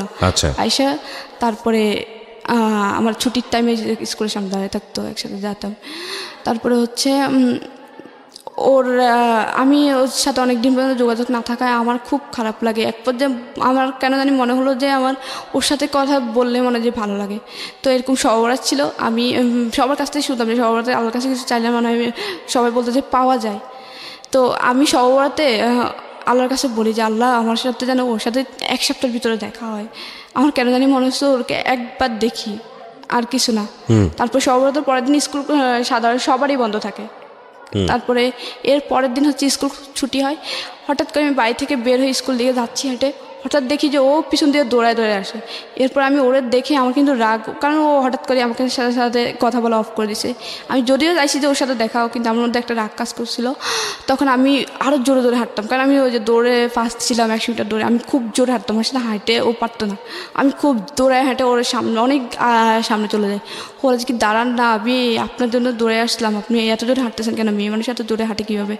তারপর আমি বললাম যে মনে বললাম যে এতদিন পরে আসছে, আমার খবর নেই। আমি কথা তো আবার আম্মুর ফোন দেয়, আবার কন্টিনিউ হয় রিলেশনটা কন্টিনিউ হওয়ার পরে ক্লাস 9-এ আমি কেউ জানতো না তখন যে আমি ওর সাথে কথা বলি, কেউই জানতো না তখন। ক্লাস 9-এর ফাইনাল পরীক্ষা ডিসেম্বরে 2012 সালে আমার ফাইনাল পরীক্ষা চলছিল। 2 বিশেষ সাবজেক্ট পরীক্ষা গেছিলো 2012 সালের 4 ডিসেম্বর হচ্ছে। ওর সাথে আমি রাত্রে সন্ধ্যার সময় কথা বলছি, ফ্লুকে কথা বলতাম। ওরে একটা মিস দিলে ফোন দিত, আমার ফোন দিয়ে। তারপরে যখন ও সন্ধ্যার কথা বলি, তারপর হঠাৎ করে এখানে একটা কথা, ওর এর আগে কিছুদিন জ্বর ছিল, প্রচুর জ্বর ছিল। জ্বর থাকার পরে ও অনেক ওষুধ খায়, অনেক ডাক্তার কাছে যায়, হসপিটালে যায়, কোনো কিছুতে ওর জ্বর ভালো হচ্ছিল না। তারপর হঠাৎ করে একদিন বড় একটা হসপিটালে যায় ডাক্তার দেখায়। ডাক্তার দেখানোর পরে ওকে মেডিসিন দেয়, অ্যান্টিবায়োটিক। ওর বুক ভরে বমি হয় মেডিসিন খাওয়ার সাথে সাথে। তখন আমি সাথে সাথে বলি যে ক্যান্সার না তো, কারণ ক্যান্সার না তো বলি কি যে আমাদের বাড়ির পাশে একটা ছোট বাচ্চা ছিল, বাচ্চাটা হচ্ছে এরকম অনেক দিন জ্বর ছিল, তারপরে এরকম ওষুধ অ্যান্টিবায়োটিক খাওয়ানোর পরে ও বুক ভরে বমি করছিল, রক্ত বমি করছিল। বমি করার পরে তাকে ঢাকায় নিয়ে যাওয়া হয়, ঢাকা মেডিকেলে। তারপরে আনার পরে ওর বলে যে কি ওর ব্লাড ক্যান্সার। ইভেন ওর ব্লাড ক্যান্সারটা খুব থার্ড স্টেপে, ফার্স্ট স্টেপ না, থার্ড স্টেপে তখন আর চিকিৎসা নেই। ও 2 মাস পরেই মারা যায়। তখন আমার মানে বুকের ভিতরে একটা অজানা ভয়, যে আমি ওর সাথে সাথে বলে ফেলি যে ক্যান্সার না তো। বলে আরে না, কিসের ক্যান্সার হবে, হয়তো টাইফয়েড কিছু একটা। তারপরে ওই দিন আমি যখন ওর সাথে সন্ধ্যার সময় কথা বললাম, 4 ডিসেম্বর 2012 সালে কথা বলার পরে 9টার সময় ও নাকি সেন্সলেস হয়ে পড়েছে, আমি জানি না। তারপর সকালবেলা আমি যখন ঘুম থেকে উঠে ভাবির সাথে নাস্তা বানাইলাম, আবার বড় ভাই বিয়ে করে, ভাবি আমাকে আদর করতো। আবার ভাবি দেখতো যে আম্মু ওনাকে আদর করে, ওই হিসেবে আমাকে আদর করতো। কিন্তু ভাইয়া কখনোই বোন বলে বলতো না, কখনো ডাকতো না যে এদিকে আয়। তারপরে পরের দিন মানে 5 ডিসেম্বর হচ্ছে আমি সকালবেলা উঠলাম, ওঠার পরে ভাবি বললো যে কি, ওর নাম ছিল নিরু, ছেলেটা যার সাথে আমার সম্পর্কে ছিল। ও বললো যে কি নিরু অসুস্থ হয়ে গেছে, কালকে রাতে নাকি ও সেন্সলেস হয়ে পড়ে যায়, নাক মুখ দিয়ে এরকম রক্ত বেরিয়েছিল। তারপরে ওরে মাইদি হসপিটাল নেওয়া হয়েছিল, হসপিটালে বলছিল ও নাকি স্ট্রোক করছে, ওর নাকি ব্রেনে রক্তক্ষরণ হচ্ছে। তারপরে ওর শরীরে ব্লাড নেই, তারপর ওর মাঠ থেকে এক ব্যাগ ব্লাড নিয়ে ওর ঢাকা নিয়ে গেছে। আমি তো পুরো সাথে সাথে মনে হয় আকাশ থেকে বললো, কারণ ওর সাথে আমি সন্ধ্যার সময় কথা বলছি, কিন্তু ভাবি জানতো না যে আমি ওর সাথে কথা বলি বা কোনো একটা রিলেশন, কেউ জানতো না। তখন আমি সাথে সাথে দৌড়ায় আসি ঘরে, রান্নাঘর থেকে দৌড়ায় আসি নাস্তা বানানো রেখে। তারপরে আমার ফোন তো নিয়ে ওর ফোন দিয়ে, ওর ফোন অফ। তারপরে মানে ভাবি ওদের সাথে যোগাযোগ করে, কারণ ভাবিদের রিলেটিভ ছিল। তারপরে বলে যে কি ওর শরীর খুবই খারাপ, ওর এখনও ঢাকার ডাক্তার বলতেছে যে ও স্ট্রোক করে না, ওর অন্য কোনো সমস্যা, বুঝতেছে না। তারপরে আমি খুবই কান্নাকাটি করি, খুবই, যে জানি ক্যান্সার না তো, মানে ক্যান্সার হয় না নাকি হয়ে যায়, এত পরিমাণ কান্নাকাটি করি যে পুরো এলাকার মানুষ আমাকে দেখে তাকিয়ে যায় যে কি। তারপর সবার মোটামুটি বোঝার বাকি ছিল না যে ওর জন্য কাঁদবে কি জন্য। আমি ঘুমাতাম, মানে তখন থেকেই কিন্তু মোটামুটি একটু অ্যাবনর্মাল ছিলাম, কারোর সাথে আর কথা অফ হয়ে গেছে। আমি ঘুমাতাম, ঘুমের মধ্যে হঠাৎ করে চিল্লায় কান্না করতাম। মানে আমি শুধু স্বপ্নে এটা চিল্লায় কান্না করতাম, এই জন্য স্বপ্নে এটা দেখতাম যে ওর লাশ নামাচ্ছিল অ্যাম্বুলেন্স থেকে, ওর লাশ নামাচ্ছিল ঠিক যেই 4 বছর একটা বাচ্চা যেরকম ক্যান্সার মারা গেছিলো, ওর লাশ যেভাবে নামা, ওর লাশ ওভাবে নামাচ্ছিল। এটা দেখে স্বপ্নে আমি শুধু কান্না করতাম, মানে খুব ভয়ঙ্করভাবে কান্না করতাম। মোটামুটি 3 মাসের মতো আমি অ্যাবনর্মাল ছিলাম, আমার পরীক্ষা দেওয়ার হয় না, মানে ফাইনাল পরীক্ষা চলে কিন্তু ফাইনাল পরীক্ষাটা দেওয়া হয় না। তারপরেও স্যাররা মানে জানতো যে আমি, স্যাররা সবাই আমাকে অনেক আদর করতো, কারণ আমি সাংস্কৃতিকভাবে ওদের আইকন ছিলাম। তারপরে ক্রিয়ার দিক দিয়েও, তারপর পড়াশোনাও খারাপ ছিল না, 7-8 রুলের ভিতরে সবসময় থাকতো। তারপরে এটার জন্য স্যাররা বলে যে কি থাক, ওর পরীক্ষা না দিয়ে আমরা ওকে টেনে উঠাবো, দেখি ও ভালো হয় কিনা। যখন আম্মু ওদের সাথে যোগাযোগ করে যে আমার মেয়েটা তো এইভাবে অসুস্থ হয়ে গেছে, ওরে তো কিছু বুঝতেছি না, যে ওরে যদি বলি যে কি যে তোর খাওয়া দরকার, ও খাওয়াইতে হবে, যে ওর গোসল করতে হবে, ওর ফ্রেশ হতে হবে, ও কিছুই বুঝতেছে না। ওরা যে কিছু একটা বললেও যে শুনবে সেটাও করতেছে না, শুনতেছে না, কিছু যে নিজে থেকে করবে সেটাও করতেছে না, পুরো অ্যাবনর্মাল হয়ে গেছে। আপনার কথা বলছে? হ্যাঁ। তো স্যাররা এটা এসে দেখে যায়, নিজের চোখে এসে দেখে যায়। তারপর আমাকে 9-এ উঠায়। 9-এ উঠানোর পরে 9 থেকে 10-এ উঠায়, 10-এ উঠাই। ভাবছে স্যাররাও মানে একটা কনফিডেন্স ছিল যে ও একসময় ভালো হবে, মানে কয়েকদিনের মধ্যে খুব তাড়াতাড়ি ভালো হবে। তখন নিরুর কি অবস্থা? নিরুর অবস্থা হচ্ছে তখন 2012 সালের 4 তারিখে ও অসুস্থ হয়। তারপরে 8 তারিখে ওর অনেক রিপোর্ট করানোর পরে, ঢাকার প্রত্যেকটা ডাক্তার অনেক রিপোর্ট করানোর পরে ওর কোনো রোগ ধরতে পারছিল না। তখন হচ্ছে ক্যান্সার নির্ণয় করার জন্য হচ্ছে মেরুদণ্ড থেকে, হাড় থেকে অস্থিমজ্জার যে রস, ওই রসটা নিয়ে ওরা ইন্ডিয়াতে পাঠায়, ঢাকা মেডিকেল থেকে। ইন্ডিয়াতে পাঠানোর পরে তারপরে ওরা ইন্ডিয়া থেকে 2012 সালে 12 বলে যে ওর ব্লাড ক্যান্সার, কিন্তু ফার্স্ট স্টেপে আছে, ফার্স্ট স্টেজ। হ্যাঁ, ওকে। কিন্তু ওর অবস্থা খুবই খারাপ। ওর এই এটা জানার পরে কি আপনার এই অবস্থা, নাকি আপনার অবস্থা আপনার মতো করেই খারাপ হয়েছে? আমার অবস্থা তখন থেকে খারাপ যে আমি তো আমার মনে কেন জানি বলছিল যে ওর ক্যান্সার, কারণ যখন ও অ্যান্টিবায়োটিক খাইছিল আরও আগে 1 সপ্তাহ আগে যখন ও অ্যান্টিবায়োটিক খাইছিল, আমি তখন মুখ দিয়ে কিন্তু ফট করে বলেই ফেললাম যে ব্লাড ক্যান্সার না তো, বলেই ফেলছিলাম যে ব্লাড ক্যান্সার না তো। তখন আমি মানে আমার এটাই মানে মনে হচ্ছিল আপনার এই যে যে নিজের প্রতি কেয়ার না নেওয়া, নিজের যে এখন একদম হালছাড়া অবস্থা, এটা মূলত কেন? এটার কারণটা কি? এটার মূলত কারণটা হচ্ছে ও যখন নিরুর এই অবস্থা জেনেই তো। হ্যাঁ, আমি মানে কনফার্ম ছিলাম যে ওর ব্লাড ক্যান্সার, আর ভাবতাম যে ওই যে সুপলের মতো মারা যাবে ক্যান্সার মানে হয়ে নিরুকে নিয়ে মারা যাবে। ভাবতে ভাবতে আপনার মূলত এই হ্যাঁ, অবস্থা। আমি ওকে, ওই যে স্বপ্ন দেখতাম আর চিল্লা কান্না করতাম, হঠাৎ করে জায়গায় উঠতাম। তারপরে অ্যাবনর্মাল হয়ে যাওয়ার পরে আম্মু অনেক স্যারদেরকে রিকোয়েস্ট করে আমাকে ক্লাস 10-এ উঠায়। আর এখানে 12 তারিখে ঢাকা থেকে আমি ভাবি ফোন দেয় যে আমার আম্মুর কাছে ফোন দেয় যে নিরুর কী অবস্থা, কারণ ওর রিলেটিভ ছিল অবশ্যই খবর নেওয়ার দরকার। পুরো এলাকার মানুষ ওর জন্য খুব কান্নাকাটি করতো, কারণ ও খুব ভালো ছিল, কারোর সাথে খারাপ ব্যবহার করতো না, আচ্ছা, খুব ভালো ছিল, নামাজ পড়তো খুব। আমার ভাইটাই সবাই ওর বন্ধুবান্ধব ওদের এলাকায় অনেকে ছিল, ওরা সবাই যায় ওর দেখার জন্য, ঢাকায় আসে নোয়াখালী থেকে। ওরা ছোটো ছোটো ছিল কিন্তু সবাই একসাথে আসে ঢাকায় ও দেখার জন্য। ওর আম্মু আব্বু এত পরিমাণে কান্না করে। আমার লাস্ট মনে আছে যে 12 তারিখে আমি একবার ফোন দিয়েছিলাম, মানে মোটামুটি কেন জানি মনে হলো যে ওরা একবার ওর আম্মুর কাছে ফোন দিই, ভাবি থেকে ওর আম্মুর নাম্বার নিয়ে।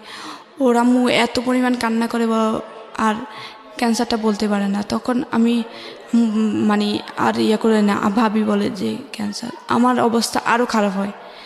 তখন ওর প্রথম কেমো দেওয়া শুরু করে, আমার অবস্থা আরও খারাপ হয়। আমি শুধু স্বপ্নে দেখতাম, আর এদিক দিয়ে আম্মুকে যা তা বলতো যে মেয়ে হয়েছে, সে হয়েছে, এখন মেয়ে পাগল হয়েছে অন্য ছেলের জন্য। অগদ্য ভাষায় আম্মুকে গালাগালি করতো, আব্বু গালাগালি করতো, আর চাচিরা যা তা কম খারাপ খারাপ কথা শোনাইতো, দাদি জেঠিরা খুব খারাপ খারাপ কথা শোনাইতো। তারপরে আমি যে এরকম কান্নাকাটি করতাম, আমাকে এর উপর ধরে বড় আপু মারতো, মেজো আপু মারতো, যে এরকম রাত্রে হঠাৎ করে কান্না করে, হঠাৎ করে চিল্লে ওঠে কান্নাকাটি করে, ঘুমাইতে পারি না, এসে ওদের বিরক্তির কারণ হয়ে দাঁড়াইলাম। তারপর ওরা আমাকে ধরে এই অবস্থায় মারতো। তা আম্মুর কাছে নিয়ে ঘুমাইতো। ও এখানে আবার কথা আছে, আব্বু যখন আমি যখন ক্লাস 4 থাকি, আব্বু আবার বিদেশে যায় আসতে, তখন যখন এই অবস্থা ছিল তখন আব্বু দেশে আসে, তখন আবার আম্মুকে মানে, কিন্তু বিদেশে থাকা অবস্থায় কখনো আমার পড়ালেখার কষ্ট বের করতো না, আমার তো পড়ালেখার কষ্ট আসতো না, বেতন লাগতো না, আমি উল্টা মুখ বৃত্তি পেতাম। আম্মু নিজেই নানির থেকে আর নিজে সেলাই মেশিন দিয়ে চালাইতো। তো আসে আব্বু কী করে, একটা বলে যে কি বিয়ে দিয়ে দিই মেয়েটারে, আর পড়াশোনা করার দরকার নেই। আর আমাদের বাড়িতে আগের যারা বড়াপুরা তাদেরকে কাউকে 8 পাস করতে দিত না, মানে একটা কুসংস্কার যে মেয়েরা বড় পড়াশোনা করলে খারাপ হয়ে যায়, এই সেই প্রেম টেমে জড়াবে। তারপর ওরা প্রেম টেমে জড়াইছে, কিন্তু মানে ক্লাস 8-এই বিয়ে দিয়ে দিচ্ছে, কাউকে পড়তে নেয়। আমি মাত্র 9-এ গেছি, আমি আর আমার চাচাতো বোনটা। ওই ভাইটা আর পড়াশোনা করে না, ও আমার সাথে যে পড়ছিল ক্লাস 1 থেকে। তখন আমি ক্লাস 10-এ যাই, তারপরে ক্লাস করা শুরু করি না, ক্লাস 3 মাস পর্যন্ত যাই। তারপর 3 মাস পরে নিরু সুস্থ হয়ে, মানে মোটামুটি সুস্থ হয়ে 1 সপ্তাহের গ্যাপে ও বাড়িতে আসে। ডাক্তার বলে যে 1 সপ্তাহ বাড়ি থেকে ঘুরে নিয়ে আসেন।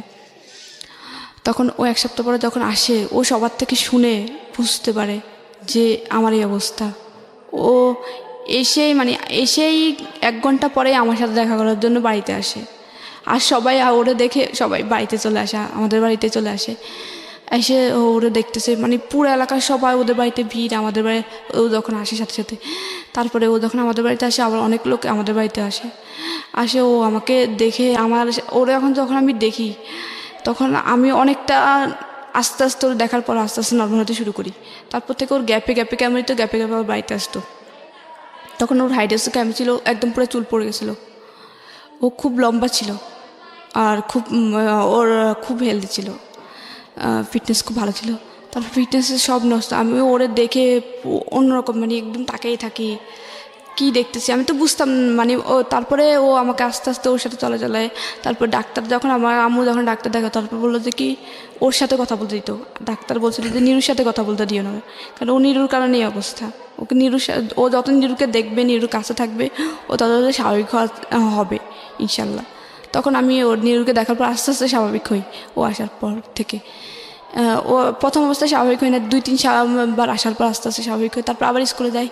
তারপর ও আবার আগের মতো ওর পড়াশোনা অফ হয়ে যায়। ও তখন ক্লাস 10-এ পরীক্ষা দেওয়ার কথা ছিল, যখন ও অসুস্থ হয় ওর পড়াশোনা অফ হয়ে যায়। তো আমি আবার স্বাভাবিক হওয়ার আবার স্বাভাবিক হই। তারপরে স্কুলে যাওয়া শুরু করি। তারপর স্কুলে ও আবার আগের মতো সাইকেল নিয়ে দৌড়ে দৌড়ে যেত। ও সাইকেল চালানো নিষেধ ছিল, তারপরে সাইকেল নিয়ে যাইতো। অনেক সময় ওর কিন্তু প্রায় সময় জ্বর ছিল, জ্বর থাকতো, যে ক্যান্সার রোগীদের সবসময় জ্বর থাকে, মানে ওদের গা গরম থাকে, আর ওদের জ্বর হলে ব্লাড হিমোগ্লোবিন কমতে থাকে। তখন আমি ও তারপরে যাইতো জ্বর টর নিয়ে আমার সাথে স্কুলে দৌড়াইতো। ও আর স্কুলে যাইতো না। তারপরে আমি ওরা কোন ক্লাসে পড়তো তখন?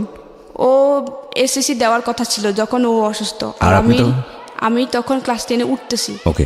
ফাইনাল পরীক্ষা ছিল 9-এর ফাইনাল পরীক্ষা, 10-এ উঠে যাই। আমার পরীক্ষা ছাড়াই 10-এ উঠায় ছাড়া। তারপরে উঠার পরে আবার একটা যখন ক্লাস 10-এ উঠে একটু স্বাভাবিক হই, তারপরে স্কুল ক্লাস করে স্যাররা খুব আদর করতো আমাকে। তো বলতো, আমাকে একদিন স্যার বললো যে তোমার এম ইন লাইফ কি? আমি তো সবসময় বলতাম যে স্যার আমি আর্মি অফিসার হব। মানে সব সময় আমার ওই আর্মিদের প্রতি খুব ইন্টারেস্টিং ছিলাম, যে একটা যে আর্মি হওয়ার প্রথম কারণ হচ্ছে আইন থাকবে। আইন থাকলে তখন আমার অন্যায় প্রতিবাদ করার একটা ক্ষমতা থাকবে, যে আমার আম্মুর সাথে যে অন্যায়গুলো হয় বা আমার সাথে যেসব হয়েছে ওগুলো করতে পারবে না। অন্তত আর্মি হতে চাইতে এই জন্যই যে যেন ভাইয়ার আর খারাপ ব্যবহার না করে। ভাইয়া হয়তো কি মুখ মানে সামান্য ব্যাপার, যে ডাইনিং টেবিলের উপর যদি শুধু পানির মগে যদি পানি না থাকতো, সাথে সাথে মগটা ভাঙতো, টেবিলে চেয়ারের সাথে বাড়ি মগটা ভাঙতো। আর এত নোংরা বাসায় গালি তো আম্মুকে, মানে মানুষের এগুলা বাইরের মেয়ে ছেলেকে বলে না। আর ওর তো মা, সৎ মা হোক, মা আম্মু তারপরে খুব আদর করতো, খুব কাছে টেনে। তারপরে আমি পড়াশোনা চালাই, তারপরে আমাকে বিয়ে দেওয়ার চেষ্টা করে, মানে একটা বিয়ে সমাধানে। ছেলেটা হচ্ছে তখন কি নিরু বেঁচে ছিল? হ্যাঁ, নিরু বেঁচে ছিল। ওকে। তারপর নিরু মোটামুটি একটু সুস্থ, তারপরে কেমন চলতেছে, এদিক দিয়ে আমি স্কুলে যাওয়া শুরু করি।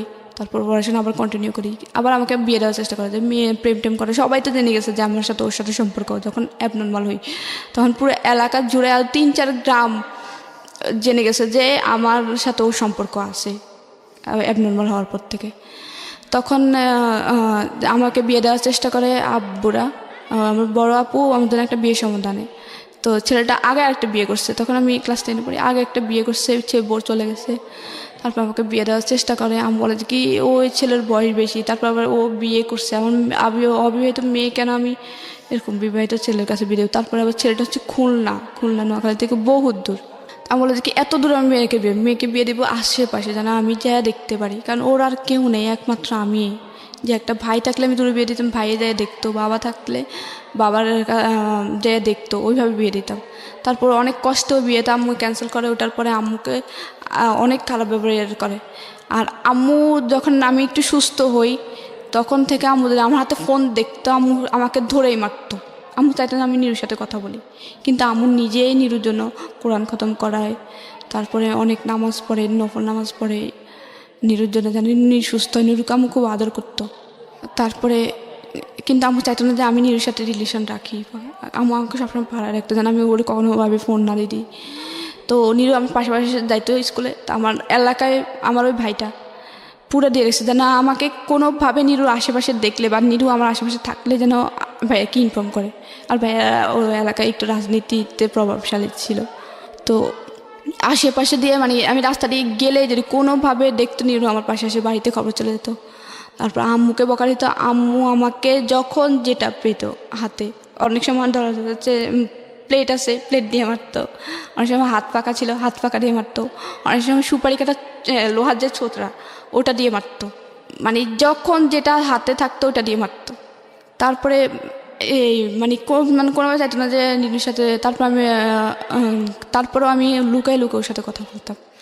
বিদেশ থেকে আব্বু ফোন দিয়ে আম্মুকে খুব গালাগালি করে, তোর মেয়ে মান সম্মানটা পাবে, এই সেই অনেক গালাগালি করে। তো বলে যে কি বিয়ে দিয়ে দেবো, আর পড়াশোনা করার দরকার নেই, টেস্ট পরীক্ষা দিতে দিবে না। আমি আম্মুকে ঠিক পরীক্ষা 4 দিন আগে বলে যে আম্মু শুধুমাত্র আমাকে মেট্রিকটা পড়তে দাও, তাহলে অন্তত আমি নিজের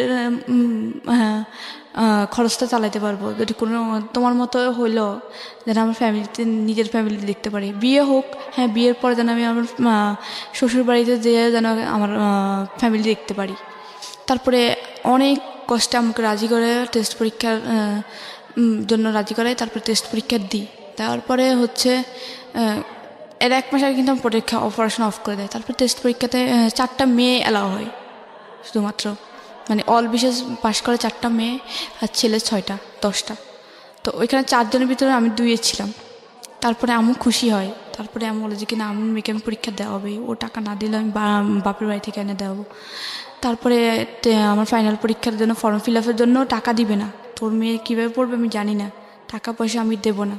আমি বলেছি কি সারা বছর তো দাও না, এখন তো একটু টাকা বেশি লাগতেছে ফর্ম ফিল আপ, ওটা একটু দাও, সারা বছর তো মেয়েটার বেতন লাগে নাই, কোনো কিছু লাগে নাই।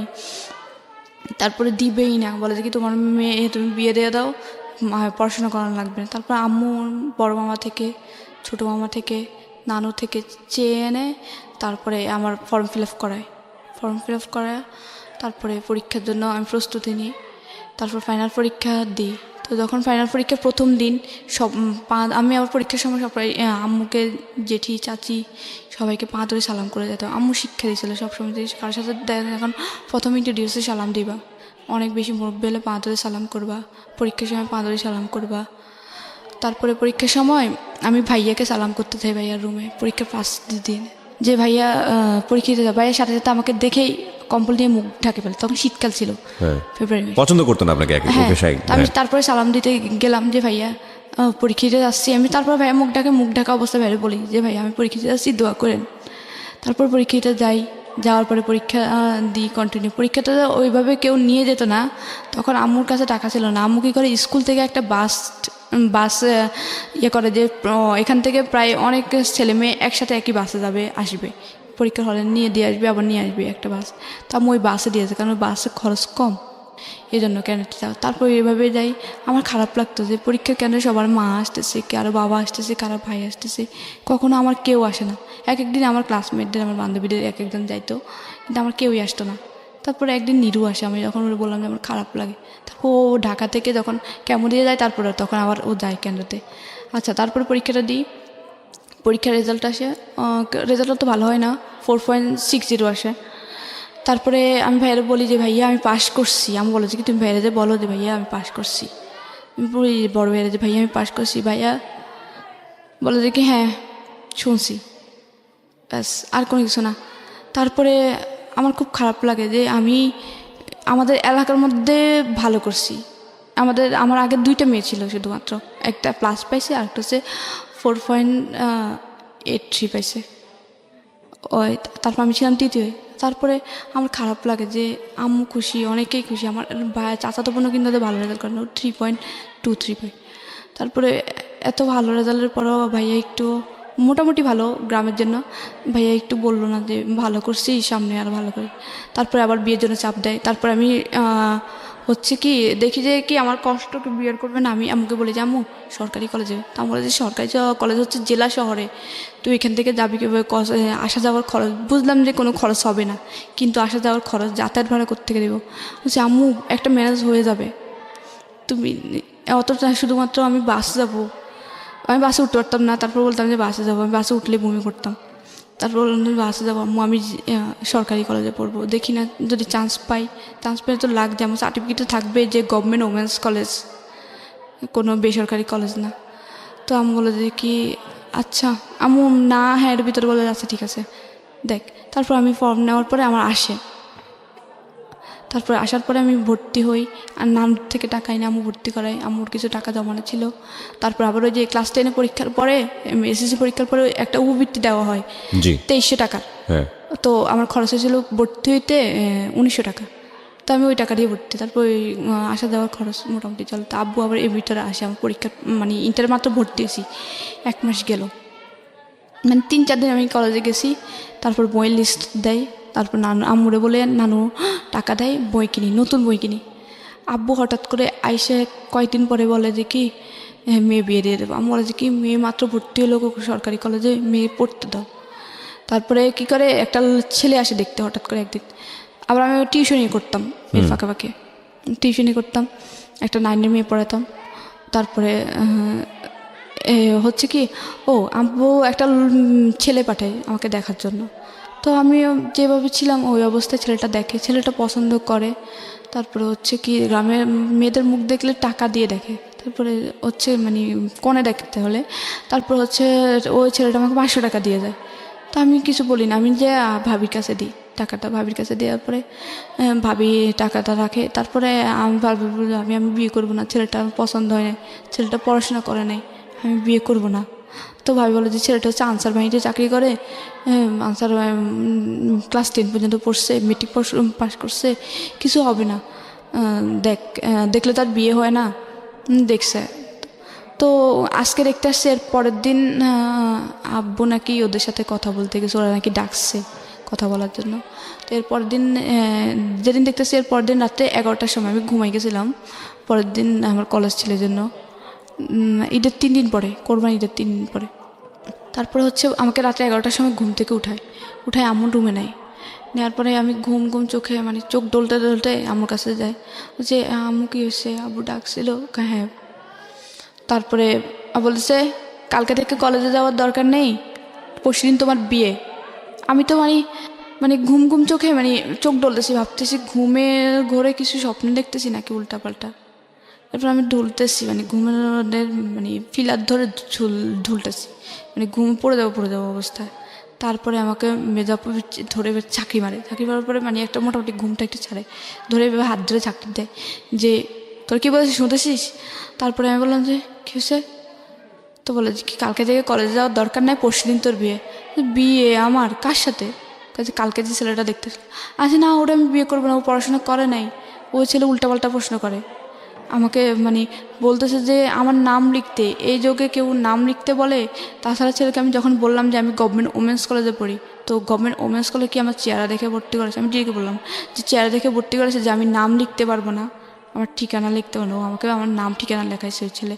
আমি ছেলের বিয়ে করবো না, কারণ ওর মধ্যে মিনিমাম কমন সেন্স নেই। তো বললো যে কে এত কমন সেন্স খোঁজা লাগবে না, এই মুহূর্তে যেটা বলছি সেটা মাথায় ঢুকে নাও, আর তুমি এটার জন্য প্রস্তুত থাকো, কালকে থেকে কলেজে যাওয়া লাগবে না, কালকে তোমার গায়ে হলুদ, পরশুদিন তোমার বিয়ে। আসলে আমি বিয়ে করবো না, বিয়ে না করলে এই মুহূর্তে তোর মাকে ডিভোর্স দিব, এই মুহূর্তে এখনই তোর মাকে নিয়ে যেদিকে 2 চোখ যায় তুই বের হয়ে যাবি। আমি বললাম যে এখানে মাকে টানতেছেন কী জন্যে? আব্বুরে বললাম আমি বিয়ে করব না, আর আপনি তো আমার খরচ চালাচ্ছেন না পড়াশোনার, আমি আপনাদের বাড়িতে থাকতেছি আর খাইতেছি, ওটা আমি আপনাদের কাজের মেয়ের মতো যতটুকু ঘরের কাজ করে দিচ্ছি, ওই ক্ষেত্রে কাজের মেয়েরা কিন্তু ঘরের থেকে কাজ করে খায়, আবার টাকাও নেয়। আমি তো আপনাদের থেকে 1 পয়সাও নিচ্ছি না, শুধু তো কাজ করে দিচ্ছি টুকটাক, আর খাচ্ছি আর থাকতেছি, এইটুকুই। তো পড়াশোনার খরচটা তো চালাচ্ছেন না, তো পড়াশোনাটা করতে দেন। তো বলো যে কি না, পড়াশোনা করা লাগবে না, আমি যেটা করলাম, আমি কথা দিয়ে আসছি বিয়ে যদি না করতে চাও এই মুহূর্তে তালাক দিব। ইভেন উনি তালাকের কাগজ প্রিন্ট করে নিয়ে আসে, এতটাই ক্রেজি ছিল। তালাকের মানে লিখে প্রিন্ট করে নিয়ে আসে, যে দলিল থাকে একটা 100 টাকা 150 টাকার দলিল, একটা 100 টাকার দলিল, ওই দলিল প্রিন্ট করে নিয়ে দলিলটা পড়ো, এই মুহূর্তে আমি সাইন করে তোমার মাকে তালাক দেবো, যদি বিয়ের জন্য প্রস্তুত তুমি রাজি না হও। তখন আমি আম্মুর দিকে তাকাচ্ছি, আম্মু কান্নাকাটি করতেছে। তখন আমি যখন ইন্টার ফার্স্ট ইয়ার পড়ি মোটামুটি বুঝি যে মার এ বয়সে তালাক মানে কি, মানে মান সম্মান পুরোটাই যাবে। তখন আমি অনেক চাপের মুখে পড়ে আম্মুর দিকে তাকাই। তখন 11টা থেকে রাত 2টা পর্যন্ত আমি অনেক কান্না করি। এরপরে আম্মু অনেক বুঝে বলে যে থাকবে, এর জন্য পুরো রাজি হয়ে যায়। তারপরে আমি বলি আচ্ছা মা, তোমার যা ইচ্ছা তুমি তাই করো। তারপরে আমি শুধুমাত্র আম্মুর ডিভোর্সটা ঠেকানোর জন্য বিয়েতে রাজি হই। আর নিরুকে ফোন দিই যে আমাকে এভাবে বিয়ে দিয়ে দিচ্ছে, এভাবে। আমি ছেলের নাম জানি না, কিন্তু ছেলেটা হচ্ছে শান্তিনগর, মানে পাশের গ্রামের শান্তিনগরের ছেলেটা। আমি জানি না ছেলেটার নাম কি, কোন বাড়ির কি, কিচ্ছু জানি না। তারপরে নিরু এর পরের দিন সকালবেলা ওই ছেলের কীভাবে যেন খোঁজ নেয়, নিয়ে ওর ছেলেকে ফোন দিয়ে বলে যে ভাইয়া আপনি যে মেয়েটাকে বিয়ে করতে যাচ্ছেন ওর সাথে আমার সম্পর্ক আছে, প্লিজ ভাইয়া, আমি অসুস্থ মানুষ, ওকে আপনি বিয়ে করেন না, ও আমাকে ছাড়া বাঁচবে না, ও অলরেডি একবার অ্যাবনর্মাল হয়েছিল, আর আমি ওকে ছাড়া বাঁচবো না, আল্লাহ মনে হয় আমাকে ওর জন্যই বাঁচা রাখছে। তারপরে ওই ওর মানে আমার হাজব্যান্ড যার সাথে বিয়ে ওর নাম ছিল বেলাল। তারপরে আমি বিয়ের পরে জানলাম আর কি ওর নাম যে বেলাল। তারপরে ও ও বলে যে কি আশা রাখেন ফোন, তারপরে রেখে দিচ্ছে। তারপরে খুব গর্ভভাবে বিয়ে হয়। বিয়ের সময় ছেলে পক্ষ থেকে শুধুমাত্র আমাকে একটা নাকের ফুল দিয়েছিল। নাকের ফুলটা তাও আমার হাজব্যান্ডের বোনের বড় বোনের নাকের ফুল এনে আমাকে দিয়ে ওইটুকু দিয়ে বিয়ে, আর কোনো অলংকার দেওয়া হয় নাই। শুধুমাত্র 2টা শাড়ি দিছিল, 2টা শাড়ি দিছিল ওইটাই। তারপরে আমি বলি যে আম্মু আবার এটা বলছিলাম যে আম্মু আমি বিয়ে করতে পারি এক শর্তে, বিয়ের পরে ছেলে যেন এখন পড়াশোনা করায়। আম্মু তুমি শুধুমাত্র ছেলেটাকে এটা রিকোয়েস্ট করো যেন আমাকে পড়াশোনা, আমি পড়াশোনার প্রতি খুবই ইন্টারেস্টেড ছিলাম যে আমি পড়াশোনা করবই যেন আমার একটা ইয়ে থাকে যে আমার কেউ নাই, আমার পড়াশোনা আছে, এটা আমারই থাকবে, এটা কেউ কখনো নিতে পারবে না। তো আমি বলা যে কি আমি ছেলের সাথে কথা বলছি, ছেলে তোমাকে পড়াশোনা করাবে, তুমি চিন্তা করো না। তারপরে আচ্ছা আমি কিন্তু এদিক দিয়ে নীরুকে বলে রাখছি যে তুমি আমাকে কোনোভাবে নিয়ে দাও। তখন নীরু খুবই অসুস্থ ছিল, ওর হাইড্রোজের কেমন ছিল, ওর খুবই প্রচণ্ড বুকে ব্যথা ছিল, খুব অসুস্থ ছিল, ও কিছু করে না। তখন ও চিন্তা করলো যে আমি ওটাতে নিয়ে আসবো। ও খুব কান্না করছিল, খুবই ওর ফোনের মানে ওই দিনের কান্নাটা মানে খুব চিৎকার করে কান্নাটা আমার কানে এখনো বাজে। নীরু, হ্যাঁ। তো আমি বললাম যে তুমি আমাকে নিয়ে যাও প্লিজ, আমি এখানে থাকলে আমার বিয়ে দিয়েই দেবে, আম্মুর ডিভোর্স হয়ে যাবে আমি যদি বিয়ে না করতে পারি, এখানে থাকা অবস্থা বিয়ে না করলে তুমি আমাকে কোনোভাবে পালায় নিয়ে যাও। ও বলে যে কি আমি পালায় নিব কি, নিতে পারতেছি না এখন এই মুহূর্তে, আমি তোমাকে আর ছাড়তেও পারতেছি না বা পালায় নিয়ে যাব সেটাও পারতেছি না। আমি যে একটা রোজগার করে নিয়ে তোমাকে পালিয়ে নিয়ে কিছু একটা করে খাবো বা একটা দিন তোমাকে চালাবো, একটা দিন চালানোর মতো ক্ষমতা আমার মধ্যে নাই, ওই এবিলিটি আমার নেই। কারণ আমি আমার বাবার উপর ডিপেন্ড, আমার বাবা আমার সম্পূর্ণ ক্যান্সারের কষ্টে বের করতেছে, এই অবস্থা আমি তোমাকে নিয়ে কি করব? আমার নিজের রাস্তায় পড়ে মরতে হবে, কারণ আমার ক্যান্সার চিকিৎসা না চললে আমি শেষ। তারপর ও খুব কান্নাকাটি করে। তারপরে আমার নর্মালভাবে বিয়ে হয়, আমার 2টা বান্ধবীকে দাওয়াত দিই, আমি খুবই কান্নাকাটি করি। আমার 2 দিনের কান্নায় মানে সারাক্ষণ চোখ দিয়ে পানি পড়ে। তারপর চোখ মুখ ফুলেছিল, আমি ওই ছেলের মুখের দিকে কিন্তু তাকাইনি যখন ও আমি দেখতে আসে, তারপর নামও জানতাম না। তারপরে বিয়ে হওয়ার পরে ওকে যখন সদরে দেয়, মানে সদর বলতে জামাই করে নেয়, তো নেওয়াটা শেষ হলো। তারপরে হচ্ছে কি কথা ছিল যে আমাকে উঠে নিবে না, আরও 3 মাস পরে উঠে নিবে বা ছেলেও থাকবে না। তারপরে ছেলে থাকবে না, তারপরে কি ছেলে হঠাৎ করে বলতেছে যে বিয়ের কাজ সম্পূর্ণ সন্ধ্যার পরেই বলতেছে কি ছেলে আজকে যাবে না, ছেলে থাকবে এখানে, মেয়ের সাথে থাকবে। তারপরে রাত্রে 11টার দিকে মানে নর্মালিভাবেই ওর সাথে আমাকে দেয়, মানে বাসুরে দেওয়ার পর আমি ওর নাম জানতাম না। তারপরে ভাবি বললো যে ভাবি ছিল আমার, ভাবি আমাকে বললো যে ওকে সালাম করো, আমি নর্মালি ওকে সালাম করলাম, করার পরে ভাবি চলে গেল। তারপর দরজাটা অফ করলো, আমি ওর নামও জানি না তখন পর্যন্ত। আর ও আমাকে প্রথম বললো যে কি কালকে আমাকে একটা ছেলে ফোন দিয়েছিল, ওর ডিরেক্ট প্রথম কথা এটা, ভাবির যে রুম থেকে বের হয় ও সোজা এটাই কথা ছিল যে কালকে একটা ছেলে আমাকে ফোন দিয়েছিল, ছেলেটার নাম নীরু বলছিল। ছেলেটা বলছিল তোর সাথে নাকি ওই ছেলের সাথে সম্পর্ক ছিল, এটা কি সত্য? তাই আমি ওর সাথে লুকাই না, কারণ ওর সাথে যখন আমার বিয়ে হয়েই গেছে তখন আমি ওর কাছে বলি যে হ্যাঁ সম্পর্ক ছিল, জাস্ট এটা বললাম যে সম্পর্ক ছিল। আমার এখনো মনে পড়ে ও আমাকে এত পরিমাণ থাপ্পড় দিছে, মানে একটা মেয়ের জীবনে স্মরণীয়। বাসর রাতেই তখন পর্যন্ত আমি ওর নাম জানি না, ওর সাথে আমার প্রথম কথা এটাই ছিল, ওর সাথে আমার বলা প্রথম কথা এটাই যে হ্যাঁ ছিল হাজব্যান্ড ওয়াইফ আমার প্রথম ইন্ট্রোডিউস। আমি ভাবলাম যে শুরুটা হয়তো অনেক সুন্দরভাবে হবে, যে ও আমার নাম জিজ্ঞেস করবে বা জিজ্ঞেস করবে যে আমি ভবিষ্যতে কী হতে চাই, আমাকে ওইভাবে করতে যাবে, যে আমি কী হতে চাই আমাকে ওই বানানোর চেষ্টা করবে, যে পড়াশোনা কন্টিনিউ করবো। আমাকে প্রথমে জিজ্ঞেস করলো যে তোর নাকি একটা ছেলের সাথে সম্পর্ক ছিল, ছেলে আমাকে ফোন দেয়, বলার পরে আমি বললাম যে হ্যাঁ ছিল। ও আমাকে এত পরিমাণে থাপ্পড় দেয়, মানে থাপ্পড়ের পর থাপ্পড় 2 হাত দিয়ে দিয়েছে, 2 গালে দিতেই ছিল। আমি খুব জোরে কান্না করি তখন, করার পরে ও আমাকে বালিশ চাপা দিয়ে মুখের মধ্যে বালিশ চাপা দিয়ে ধরে বলে যে গলার সাউন্ড যেন রুম থেকে বের হয়ে না যায়। আমি খুব কান্না করতেছিলাম, কিন্তু আমার ওই পাশের রুম থেকে আমি এত জোরে কান্না করতেছিলাম, থাপ্পড়ের আওয়াজ কিন্তু শোনা যাচ্ছিল, আমার ভাবি শুনতেছিল। শোনার পরে মানে ওর সাথে আমার প্রথম মিটেই খুব খারাপ একটা ধারণা আমার মধ্যে জেগে যায় যে ও আমার প্রথম শব্দটাই থাপ্পড়, আমার প্রথম একটা কথায় আমি ওর তো সত্য বলছিলাম। কারণ আমি যদি ওর মিথ্যে বলি হয়তো ও পরে শুনলে আমাকে অবিশ্বাস করবে যে আমার কাছে লুকাইছিস কেন। এই জন্য আমি সত্যটা বলার পরে আমি ছাপটা মেরে ফেলে নিঃশ্বাস নিয়ে তারপরে বললাম যে আমাকে সত্য বলাটা অপরাধ ছিল। তারপর আমাকে জোর করে ফিজিক্যাল রিলেশনে জোড়ায়, আর ওটাতে আমার কোনোভাবে ইচ্ছে ছিল না, কারণ ও প্রথম অবস্থায় থাপ্পড় মানে এটাতে আমার কোনো ইচ্ছে ছিল না। কারণ আমার তখনই ওর মধ্যে যে ওর প্রথম মিটে যে আমাকে থাপ্পড় মারতে পারে, ওর প্রতি আর কী ধারণা জন্মাবে, আমার ওটাতে কোনোভাবে ইচ্ছে ছিল না যে ওর সাথে আমার ধরনের কোনো কিছু হোক। তারপর ওর জোর করে ফিজিক্যাল রিলেশন হওয়ার পরে সকালবেলা যখন ঘুম থেকে ওঠার পরে আমার অবস্থা খুবই খারাপ, খুবই। ও আমার এমন অবস্থা করছিল মানে আমার ভাবি, তারপরে আমার আম্মু আম্মু মানে ভাবি লজ্জায় আর কি, যে বলবে যে কালকে বিয়ে হয়েছে আজকে হসপিটালে অ্যাডমিট করতেছে, ওহো, লজ্জায় আর ভর্তি করে না হসপিটালে। ও আমার এমন অবস্থা করছিল। তারপরে আমি হাঁটতে পারতেছিলাম না। তারপরে আমার ভাবি আমাকে কী করে, আমাদের পাশের বাড়ির একটা ছেলে দিয়ে ভাবি এমনিতে ফার্মেসি থেকে পেইন কিলার এনে খাওয়ায়। তারপরে ভাবি ওকে ডাকে কিছু নাস্তা করার, সকালে নাস্তা হয়, নাস্তা করার পরে ভাবি ডাকে, বলে যে কি ভাই আপনি মানুষ, প্রথম মিটে ওরে আপনি এত মারা হাসছেন, তারপরে এমন অবস্থা, আপনি কি মানুষ নাকি, জীবনের কি বউ পাইতেন না, ও তো আপনারই, আপনি কি ওকে একদিনের জন্য পাইছেন যে একদিনের জন্যই ইয়ে করে মেরে ফেললাম বাস শেষ, ও তো আপনার সারা জীবনেরই, আপনি ওর প্রথম অবস্থায় এমন অবস্থা করলেন, লজ্জায় তো কিছু বলতে পারতেছি না, কিছু করতে পারতেছি না। এরপরে ও তখন নিচের দিকে তাকায় থাকে।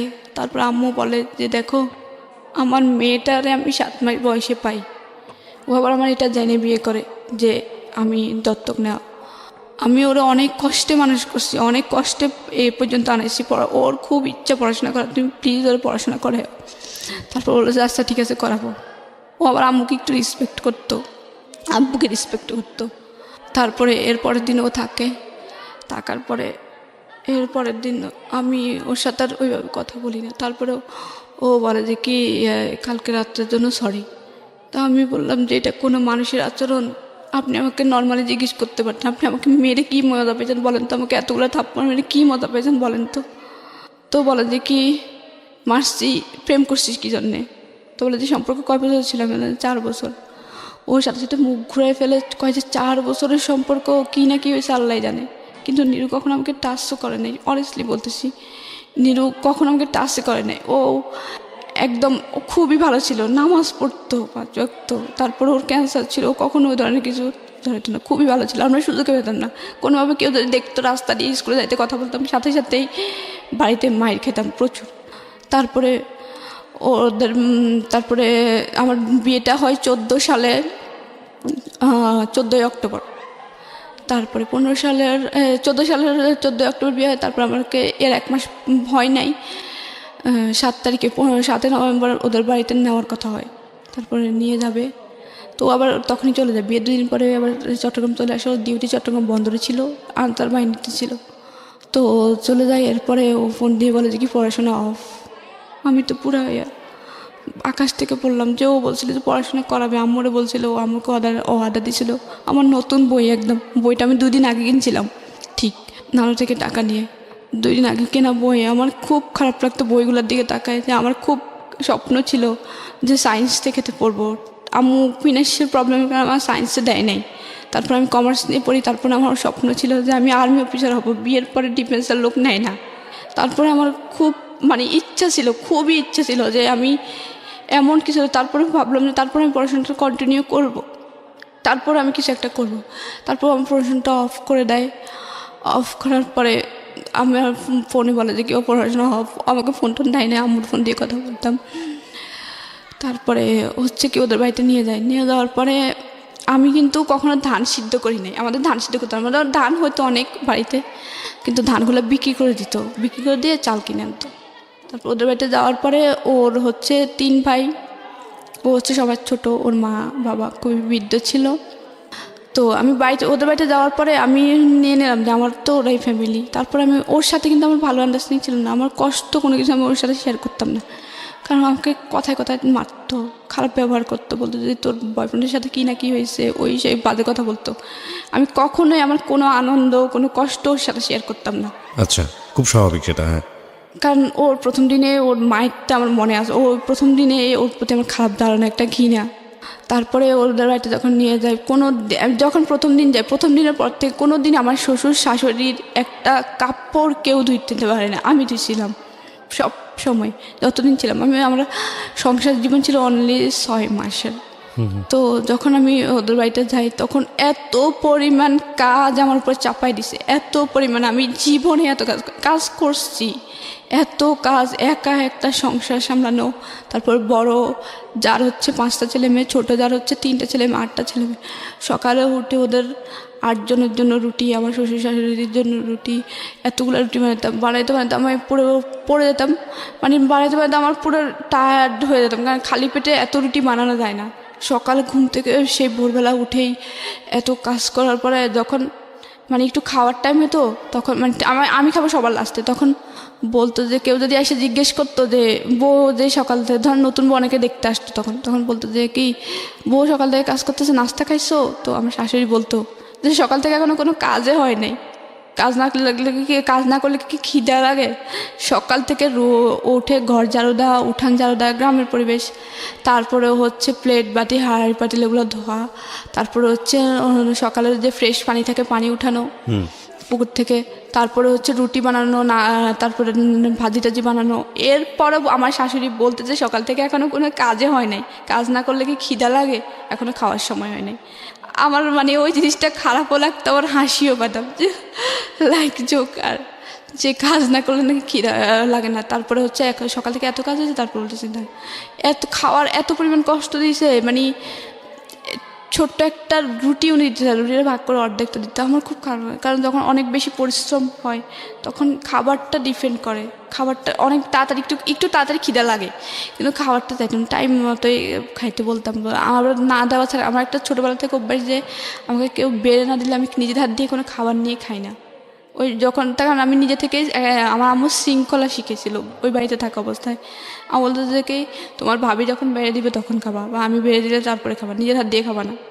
তো ওই থেকে যখন ওই শ্বশুরবাড়িতে তখন আমার শাশুড়ি দেওয়া ছাড়া খেতাম। তো তারপরে আমি সব কিছু রান্না করতাম। ধান সিদ্ধ করতে দেয়, অনেকগুলো ধান সিদ্ধ, 27 মণ ধান সিদ্ধ করি একা একা, ধান অনেক দূরে মাঠে নিয়ে যেতাম, করতাম। তারপরে একদিন আমার শ্বশুরবাড়িতে প্রথম মাইর যেটা, তো প্রথম দিন হচ্ছে কি আমি আমার শ্বশুরকে দুপুরবেলা ডাকি যে আব্বা উঠেন, খেতে উঠেন। তারপর উনি উঠতেছেন, দেখে উঠেন না, খাবেন না। আমি এটা বললাম যে পরের বার আব্বা ডাকি নাই কেন, শুধুমাত্র এই ইস্যুটা, যে পরের বারও কেন আমি আব্বা উঠেন না বলি নাই। প্রথম বললেন যে আব্বা উঠেন, খাবেন না। তারপর বললো আব্বা উঠেন না, খাবেন না। আব্বা উঠেন খাবেন না এটা বলছি, আব্বা বলি নাই কেন। ও এর আব্বা বলিস না কেন, তোর বাপ না রেখে বাপ বলতে গিয়ে আমি তো এটা কখনোই মনে করি, আমি তো আব্বা আম্মা বলে ওদেরকে সম্বোধন করি।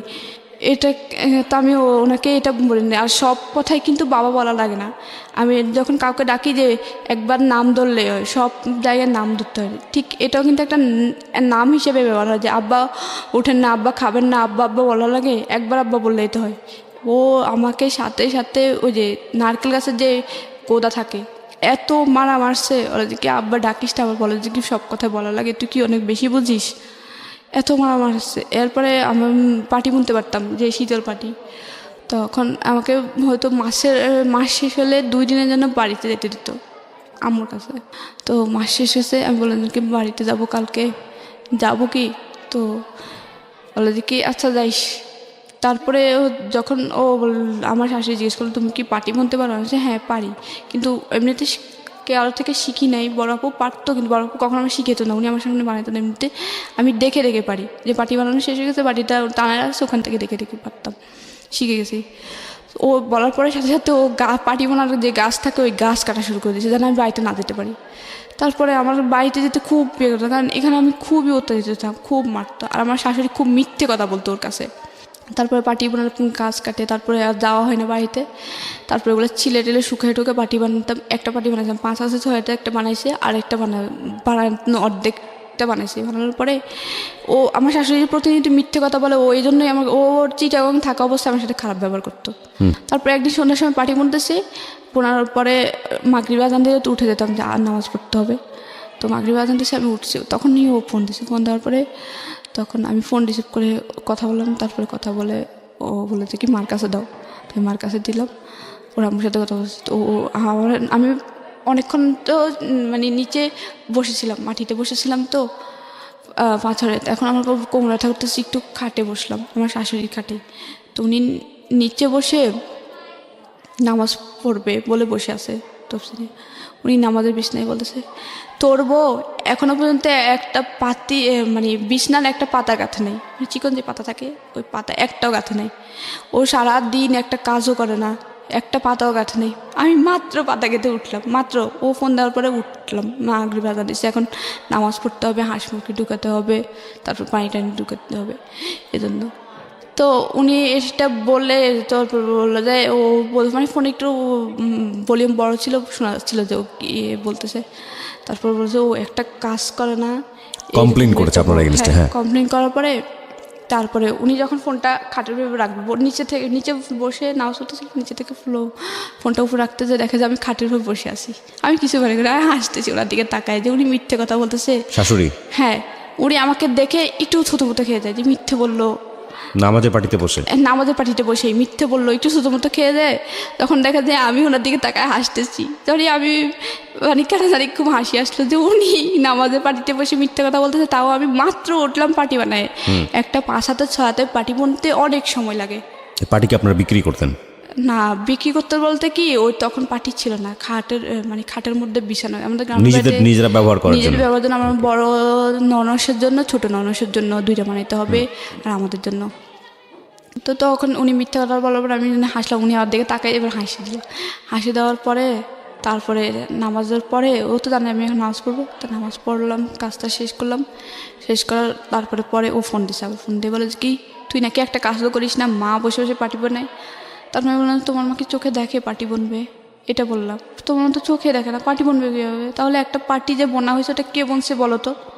আর একটা পার্টি যে অর্ধেকটা বানাইছে, 3 হাত বানানো হয়েছে, তাহলে ওটা কে বানাইছে বলো তো? তখনই আমার শাশুড়ি এসে আমার ফোন আমার হাত থেকে নিয়ে যাবে, বলে যে কি এই সগলখোর দইঞ্চা মানে যাতা বলতেছে। আমি বলছি সগলখোর কাকে বলে আপনি জানেন? সগলখোরটা আপনি করছেন, আমি করি নাই। আমি তোর কাছে কোনো মিথ্যে কথা বলি নাই, আপনি মিথ্যে কথা বলতেন। এখন ও মিথ্যেটা, আপনি ওর কাছে মিথ্যে কথা বললেন, আমি তো আপনাকে এটাও বলি যে আপনি মিথ্যে কথা কেন বললেন? আমি শুধু এটা বললাম যে পার্টিটা যদি আমি না বলি তাহলে পার্টি একটা বানানো হয়েছে, 6 হাতে 5 হাতে পার্টি বনতে কি কম সময় লাগে? এই পার্টিটা বনেছে কে? আর এখন যে 3 হাতে একটা বানানো হয়েছে ওইটা বানাইছে কে? তারপরে আমি এসব কিছু মনে করতাম না, জানতাম যে আমারই সংসার, আমাকে সবাই বলতো যে আমার সংসার তুমি, তোমার সংসার তুমি তো করো। তো আমি বলতাম যে আমার সংসার আমি করি। তারপরে করতাম, কিন্তু আমার সব সময় একটা আফসোস থাকতো। আমি মাঝে মাঝে যদি ওর একটু মাইন্ড ভালো হতো তখন আমি বলতাম যে আমি পড়াশোনাটা করি, আমার ফার্স্ট ইয়ার ফাইনাল চলে আসছে, আমি কলেজে যাই, আমি পরীক্ষাটা দিই, সেকেন্ড ইয়ারে ভর্তি হব। ও বলতো যে কি না দরকার নেই, পড়াশোনা করা লাগবে না, পড়াশোনা করবা ছেলে মেয়ে হওয়ার পরে। তারপরে হচ্ছে কি ও চাইতে যে তাড়াতাড়ি বাচ্চা নিতে। আমি বললাম যে আম্মু, তখন আমার মানে স্বাস্থ্য আগে ভালো ছিল, তখন ওদের বাড়িতে এত কাজ করার পর আমার স্বাস্থ্য অনেক খারাপ হয়ে যায়, অনেক ওয়েট কমে যায়। করে দেওয়ার পর আম্মু বলে যে কি, ওরে বলে যে বাচ্চা কাচ্চা নিও না, নিশি এখনও ছোটো তো, ওর এখন মানে স্বাস্থ্য অবস্থা খুব খারাপ, বাচ্চা কাচ্চা নিও না। তারপর বাচ্চা নেওয়ার চেষ্টা করে। তারপর ও সবসময় সন্দেহ করতো কি আমি না নিরুকে ফোন দিই, কিন্তু আমি নিরু কখনো ফোন দিতাম না। তারপরে হচ্ছে আমি চিন্তা করি যে এভাবে লাইফ চলে না, কারণ আমি মোটামুটি পড়াশোনা করছি। আমি চাই না যে অন্যদের মতো এরকম আমার লাইফটা কাটুক, যে সারা জীবন যন্ত্রণায়, ছোটো থেকে কিন্তু যন্ত্রণা ভোগ করে চাই না যেরকম। তারপরে আমি আমার ফোন দিয়ে ফেসবুকে ঢুকতাম, মাঝে মাঝে আমার আইডি ছিল। তো আসলে একটা আপুর সাথে যোগাযোগ, আপুরে বলার পরে আপু বলে যে কি তুমি চলে আসো, এভাবে লাইফ চাই না, তোমার সারা জীবন এভাবে কাটতে হবে। তারপরে আমি 6 মাসের মাথায় এই অচেনা একজন মানুষের কথা শুনে চলে আসলেন। হ্যাঁ, তো আপুকে আমি প্রায় সময় বাড়িতে গেলে নক করতাম যে আপু এমন এভাবে চলতেছে, এই মাসে এরকম হয়েছে এরকম। ও আমাকে একটু ইস্যু নিয়ে এত মারতো মারতো আর হচ্ছে আবার পণ করে বসে যে আমি জানি, কিন্তু আমার কথা হচ্ছে চলে আসলেন কিনা এই আপুটার ক্ষেত্রে, চলে আসলেন হ্যাঁ, ঢাকাতে? চলে আসি। তারপর হচ্ছে ও 3 লাখ টাকা চাই, দুবাই যাবে, ও আনসার চাকরি করবে না।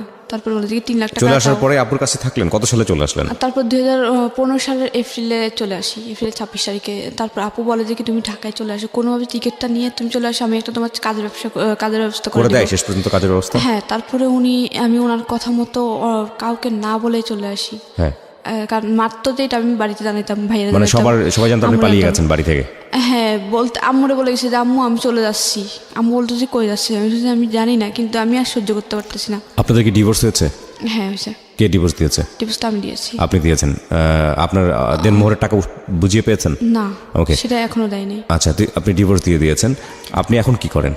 এখন হচ্ছে আমি ডিগ্রি ফার্স্ট ইয়ারে পড়তেছি। আবার পড়াশোনা শুরু করেছেন? আমি ওই যে ওখান থেকে যখন চলে আসি তখন আমি অনেক কষ্ট করে ঢাকায় চলে আসি। চলে আসার পরে আমি একটা মিরপুর 14 নম্বরে কচুকাতার এখানে একটা সমিতিতে জব নিয়ে, আপু জব নিয়ে দেয়, ওখানে জব করতে থাকি। তারপর সেকেন্ড ইয়ারে ভর্তি শেষ, টেস্ট পরীক্ষার কয়েকদিন আগে আমি মানে ইন্টারেস্ট ফাইনালের টেস্ট পরীক্ষার 4 দিন আগে আমি অনেক কষ্টে মানে প্রিন্সিপালের দরজায়, তারপর আমি জানি আপনি অনেক কষ্ট করেছেন, কিন্তু একটা কথা হচ্ছে যে এই তারপরে আপুটা আবার- আপনাকে কেন হেল্প করে? আপুটা এর নিঃস্বার্থে হেল্প করে, যে এত কষ্ট মানুষের, ও আপুটার A to Z মানে ছোট থেকে সব কিছু বলছি আচ্ছা, প্রায় সময় চ্যাটিংয়ে। এই আপুর সঙ্গে আপনি এখন আছেন? না না, আপুর সামনে আপনার এখন আমি- চলে কিভাবে? পয়সা আসে কোত্থেকে? এখন আমি জব করতাম কিন্তু আপাতত করতেছি না, মানে আমার জবটা চলে গেছে হচ্ছে আমার একটা অ্যাক্সিডেন্ট হয়েছিল, বাচ্চা কাচ্চা আছে কিছু? মানে আগে না, ঘরের বাচ্চা না, কাচ্চা না, হয় না? আমার 6 মাস সংসার ছিল তখন, আর বাচ্চা 6 মাসের সংসার? 2 মাসের একটা বাচ্চা কনসেপ্ট করে, কিন্তু অনেক বেশি কাজের প্রেশার, আমি একদম নষ্ট হয়ে যায়। পড়ে আপনার ভবিষ্যৎ পরিকল্পনা কি? আপনি কি করবেন? আমার ভবিষ্যৎ পরিকল্পনা হচ্ছে কি, আমি পড়াশোনা তো এখন কন্টিনিউ করতেছি, তারপর হচ্ছে কি আমার কষ্ট, আমি এখন নিজে নিজে বিয়ে করতে জানি, যদি আমি এখন চাকরিটা করতেছি না, চাকরি খুঁজতেছি, পড়াশোনাটা কমপ্লিট করবো, মাস্টার্স কমপ্লিট করব, তারপর বিসিএস দেওয়ার চেষ্টা করব, তারপরে একটা গভর্নমেন্ট জব করব। আপনি যেদিন এই স্বপ্নটা বাস্তবায়ন করতে পারবেন সেদিনই হবে আপনার এই জীবন গল্পটা বলা সার্থক। আজ পর্যন্ত শুধু এটা একটা স্ট্রাগল গল্প, এবং এই জায়গাটা থেকে অনেক মেয়েই এই ধরনের স্ট্রাগল বাংলাদেশে করেন। সেই অর্থে জীবন গল্প এটা তেমন কোনো গল্প না, যদি আমি নক করার জায়গা থেকে বলি। কিন্তু যদি আপনি সত্যি সত্যি বিসিএস অফিসার হতে পারেন, যদি আপনি সত্যি নিজের পায়ে দাঁড়াতে পারেন, তাহলে আমরা আপনাকে উদাহরণ হিসেবে দাঁড় করিয়ে বলতে পারবো লাখ লাখ মানুষকে যে এই মেয়েটি পেরেছে, সুতরাং আপনাদেরও পারা উচিত।